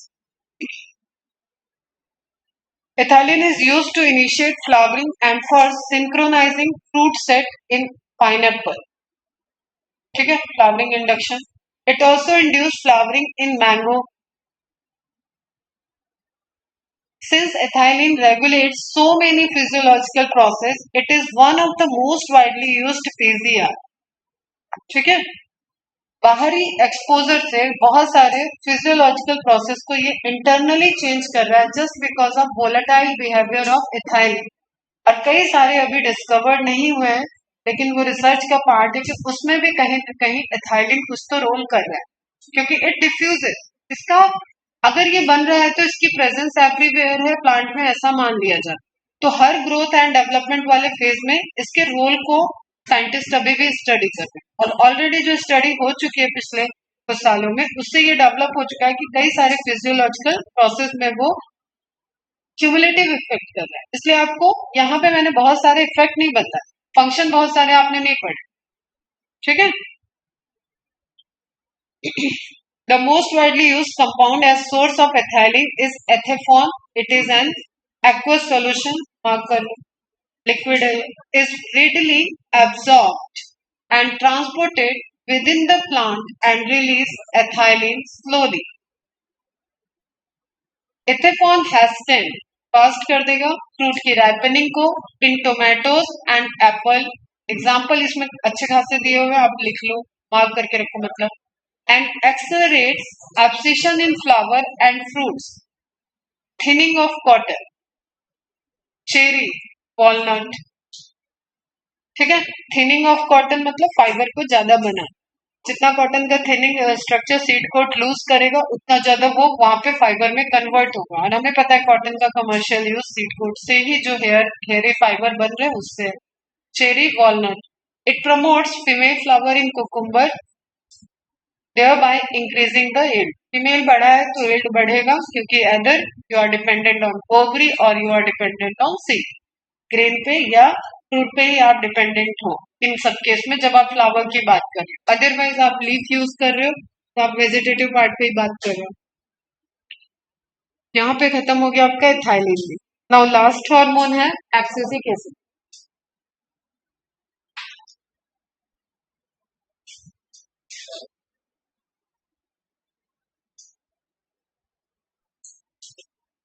चलो 15 मिनट का ही क्या ब्रेक लेना, खत्म कर लेते इसको। एब्सिसिक एसिड एक तरफ, बाकी चार एक तरफ, ठीक है। तो आंख बंद करके ये ध्यान रखना, किसी भी प्रोमोटरी का इनहिबिटर इफेक्ट हो रहा है उसमें एब्सिसिक एसिड रोल प्ले कर रहा है। टॉक्सिन का एंटागोनिस्ट है, साइटोकाइनिन का एंटागोनिस्ट है, जिब्रेलिक एसिड का एंटागोनिस्ट है, एंड जहां जहां इथाइलिन प्रोमोटरी वर्क कर रहा है वहां एथाइलिन का भी एंटागोनिस्टिक हार्मोन है। ओके, तो abscisic acid is a mildly acidic growth hormone, नाम ही है उसका एसिड। सब वीक एसिड थे, ये क्या है, माइल्ड एसिड, मतलब बहुत स्ट्रॉन्ग एसिड नहीं है, mild. Okay, which function as a general growth inhibitor. Inhibitor में अगर एक की बात करना है तो आपको यूनिवर्सली एब्सिसिक एसिड ध्यान रखना है। By counter acting other hormone, specifically promotory, auxin, gibberellin and cytokine, और रिएक्शन मेडिएटिंग बाय देम, या तो इनके सिंथेसिस से वर्क कर ले या तो इनके रिएक्शन के बीच में आ जाए। जैसे आपने देखा था closing of stomata, opening of stomata में अपन ने एब्सिसिक एसिड को लाया था, ठीक है। तो वो रेट ऑफ ट्रांसपिरेशन को लो कर रहा है, क्लोज कर देगा तो रेट ऑफ ट्रांसपिरेशन लो है, समझ में आ रहा है ना बात। तो वो एंटी ट्रांसपेरेंट की तरह भी वर्क कर रहा है। तो कोई प्रमोट कर रहा है, उन सब के अगेंस्ट में जो रिस्पॉन्स कर रहा है वो है इनहिबिटरी हार्मोन में एब्सिसिक एसिड। डिस्कवरी के टाइम नाम दिया गया था abscisin 2, first isolated by Addicott from the cotton balls. Simultaneously Wareing and Cornforth isolated, ये टर्म इंपॉर्टेंट है बेटा, डोरमेंसी करने वाला हार्मोन है तो डोरमेंट टर्म दिया था। जैसे काइनेटिन आया था उसी तरीके से एब्सिसिक एसिड के लिए डोरमिन वर्ड है। substance that can induce bud dormancy, they named the substance to dormant. Later, both these substances were found to be the same and were named as abscisic acid. It is produced in many parts of the plant but more abundantly inside the chloroplast of green cells. इसलिए आप इसमें आपको इसमें कहाँ दिखाता है ये guard cell, ठीक है, क्लोरोप्लास्ट वाले एरिया में. The synthesis of subsidiary cells भी क्लोरोप्लास्ट को बियर करेंगी तो वहां पे भी हो सकता है. The synthesis of abscisic acid is stimulated by adverse condition का हार्मोन है, प्लांट को बचाने के लिए रिलीज होता है. तो जब जब एडवर्स कंडीशन की आप बात करोगे वहां पे जो हार्मोन सबसे ज्यादा सिक्रीट होगा, फॉर्म होगा, वो कौन सा होगा? एब्सिसिक एसिड, ताकि वो एडवर्स फेज को पास ऑन करा दे.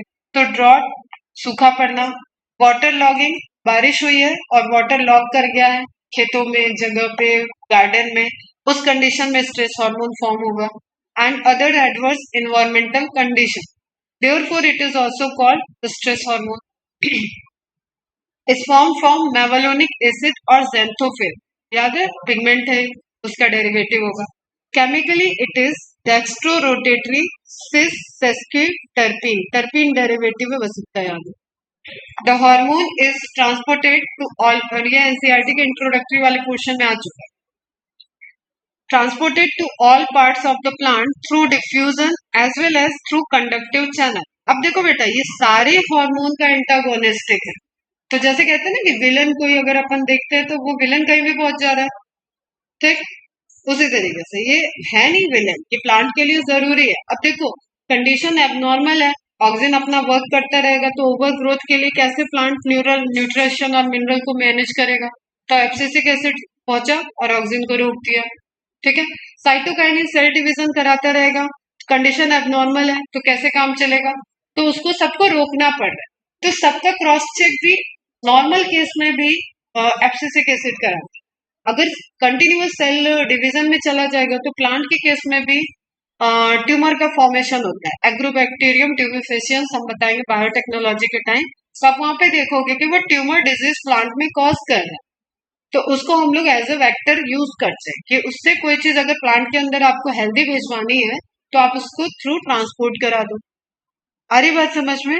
तो उसी तरीके से आपको ये ध्यान रखना है क्योंकि ये सर्वव्यापी है, सबका काउंटर एक्शन कर रहा है. दैट्स वाई ये हर रास्ते में मिल जाए, चाहे आप डिफ्यूजन वाले पोर्शन को देख लो या आप जाइलम फ्लोएम के थ्रू देख लो, तो उन सब जगह पे इसका कंसेंट्रेशन मिलता है.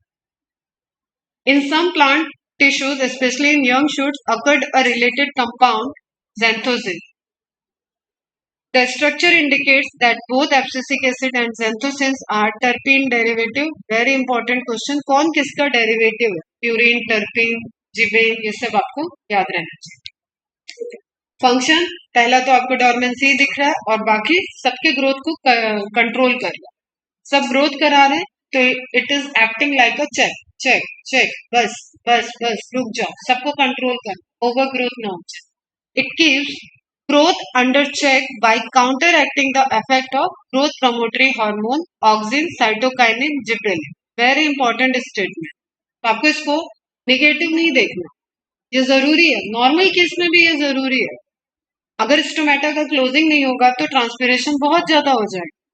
वैसे ही 99% वाटर जो है वो ट्रांसपायर हो, ओके. तो स्टोमेटा की क्लोजिंग रिक्वायर्ड है, दैट्स व्हाई एब्सिसिक एसिड आ रहा था वहां. डॉर्मेंसी, डॉर्मेंसी में ले जाएगा कब? जब कंडीशन अनफेवरेबल है. Act as growth inhibitor and induces dormancy of buds toward the approach of winter. कोई भी आप प्लांट जो विंटर के प्लांट नहीं है वो आप देखोगे कि विंटर में उनकी ग्रोथ धीरे धीरे होती है और फिर जैसे आपका जनवरी फरवरी वाला टाइम आता है, स्प्रिंग सीजन आएगा, उसमें हरी हरी पत्तियों का अमाउंट और साइज ऑफ लीव्स सब बदल जाता है, जैसे तुमने जाइलम की ग्रोथ में भी पढ़ा, ठीक है. ऑटम वुड और spring would. Dormancy of seed is mainly caused by abscisic acid, तो सबसे ऊपर यही है डॉर्मेंसी के लिए. एब्सिशन ऑब्वियसली प्रमोट करेगा एब्सिशन को. एडवर्स कंडीशन आ गया, फटाफट एब्सिशन प्रमोट करो और सारी लीफ को झड़ा दो, तो पतझड़ हो गया, ओके. पतझड़ हो गया तो जो स्टोरेज फूड है उसको यूज करो, सेलुलर रेस्पिरेशन कम हो जाएगा, रेट ऑफ रेस्पिरेशन स्लो कर दिया, फोटोसिंथेसिस तो कम हो ही जाएगी क्योंकि लीफ चलेगी। तो वो सारे यूज प्रोसेस के लिए जो एंजाइम था, जो मिनरल चाहिए था, उन सबको एकदम मिनिमम लेवल पे ले आया। लेकिन हाँ, प्लांट को नहीं मरने दे, इसलिए वो प्लांट खड़ा रहेगा और वो वेट करेगा कि फिर से स्प्रिंग सीजन कब आएगी और उस पर लीफ कब लगेगी। तो जरूरी है ये हार्मोन। ठीक है बच्चों, तो एब्सिशन को प्रमोट करेगा लीफ में, फ्लावर में, फ्रूट में। सेनेसेंस को भी प्रमोट करेगा। एब्सिशन प्रमोट है मतलब सेनेसेंस प्रमोट है। Leaves by causing destruction of chlorophyll and effect opposite to that of cytokine and inhibition of protein and RNA synthesis.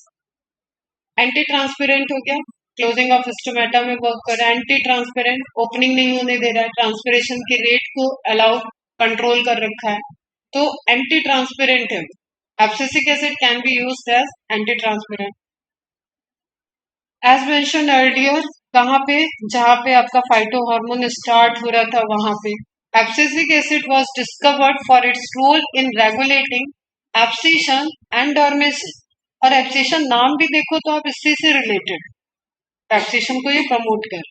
But like other PGR it also has other wide ranging effect on plant growth and development. Main function तो dormancy है, abscission है, लेकिन बाकी जो check और control कर रहा है वो भी इंपॉर्टेंट वर्क है। It acts as a general plant growth inhibitor and an inhibitor of plant metabolism. Slow down कराना।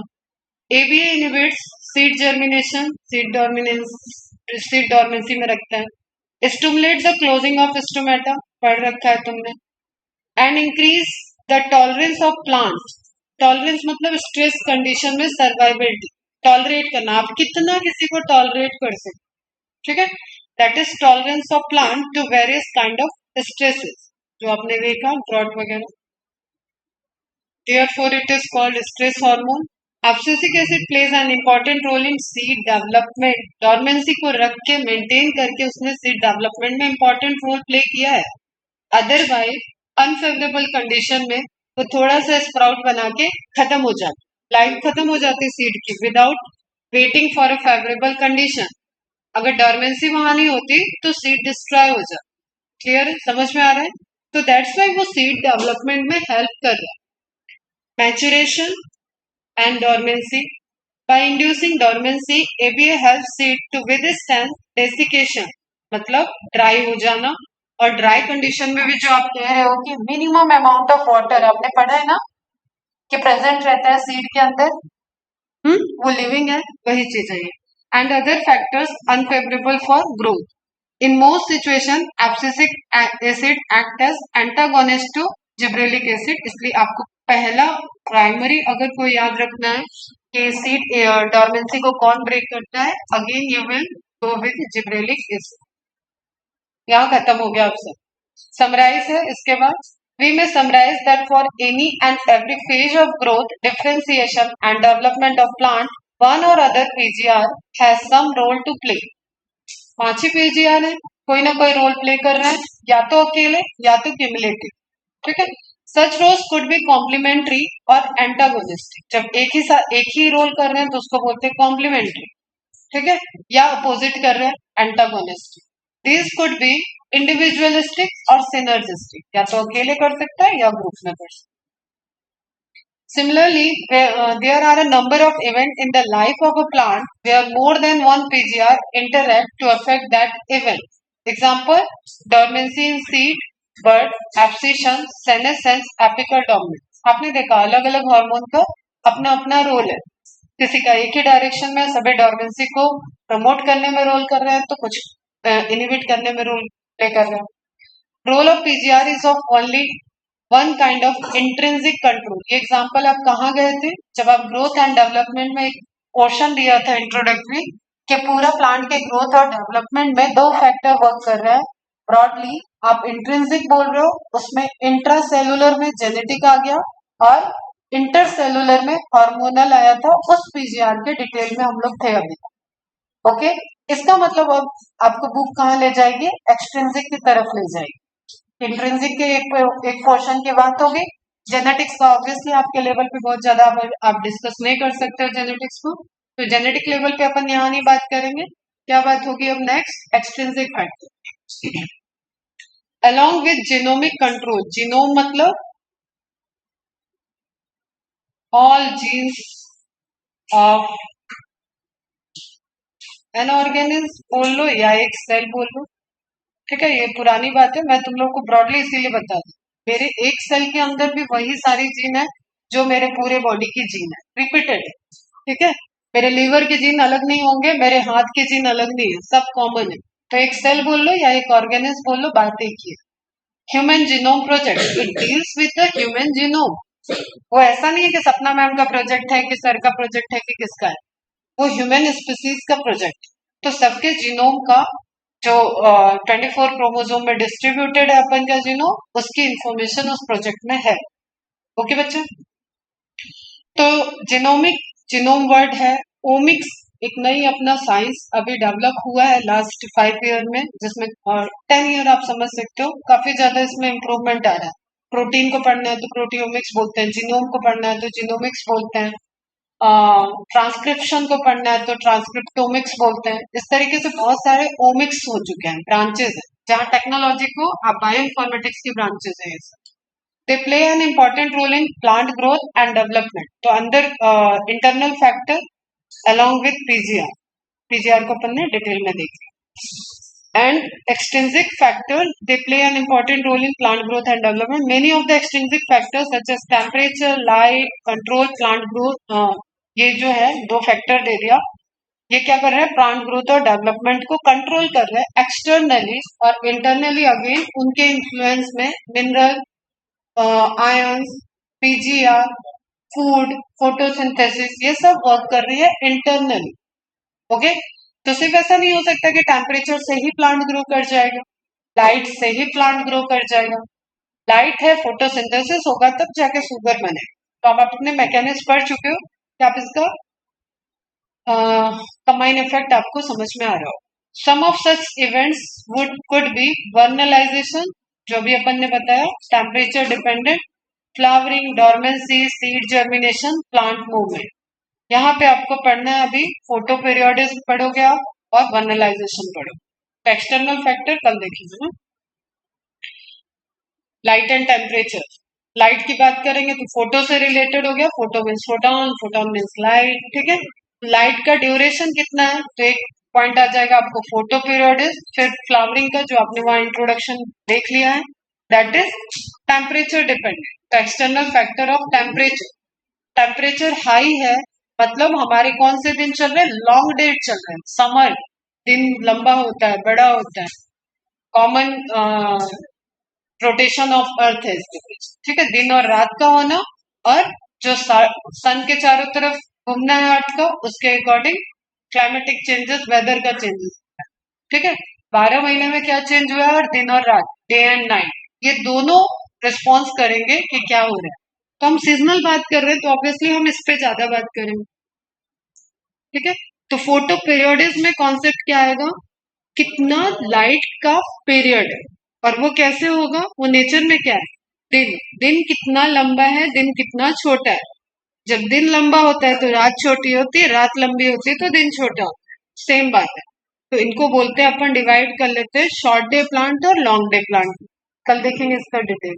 यहाँ तक अब आपको जो होमवर्क दिया है, टाइम दे रही हूँ अच्छा खासा, आज का दिन है, कल का दिन है, संडे कोई टेस्ट नहीं है इस बार, संडे इवनिंग तक आप मुझे पीजीआर का अपने अपने लेवल पे चार्ट बना के, it should be flow chart, return नहीं चाहिए मुझे, फ्लो चार्ट चाहिए, ओके। और उसको सबमिट करो इवनिंग तक, संडे इवनिंग 6, 7, 8 ओ क्लॉक तक आप सबमिट करो, 8 to 9 भी चलो कर लो, ठीक। हिंट मैंने दिया कैसे बनाना है, क्या करना है। सिंपल, आप स्टार्टिंग उसको करोगे कि प्लांट ग्रोथ रेगुलेटर को 2 कैटेगरी में डिवाइड कर लोगे, प्रमोटरी एंड इनहिबिटरी, एंड उसके बाद इसी तरीके से आपका फ्लो चार्ट स्टार्ट हो जाएगा। एंड यहाँ पे आप इसके बाद बुलेट बनाओ, 1, 2, 3, 4, 5, जितनी आपको जरूरी लगे, स्ट्रक्चर से लेके डेवलपमेंट एंड ऐसे तक, ओके। इंपॉर्टेंट पॉइंट यहाँ पे आ जाए, बाकी सब आपके एनसीईआरटी में मार्क हो चुके हैं, लेकिन ये वर्क करेगा। एमसीक्यू सॉल्व करो, फिर साथ साथ आप पीजीआर से रिलेटेड एमसीक्यू सॉल्व करो, फोटोसिंथेसिस के रिवाइज करके सॉल्व करो, सेलुलर रेस्पिरेशन रिवाइज करो। कल ये खत्म शायद नहीं होगा या हो जाता है, तो सेलुलर रेस्पिरेशन का लास्ट वाला पोर्शन और फोटोसिंथेसिस का लास्ट वाला रेट ऑफ फोटोसिंथेसिस जब हमारी तबियत खराब, उस चीज को हम रिवाइज करा। कल हो गया अगर ये और अपने पास रहता है 15-20 मिनट तो कल कर लेंगे, अदरवाइज मंडे को करें। नया पोर्शन स्टार्ट करने के पहले अपन इसको रिवाइज।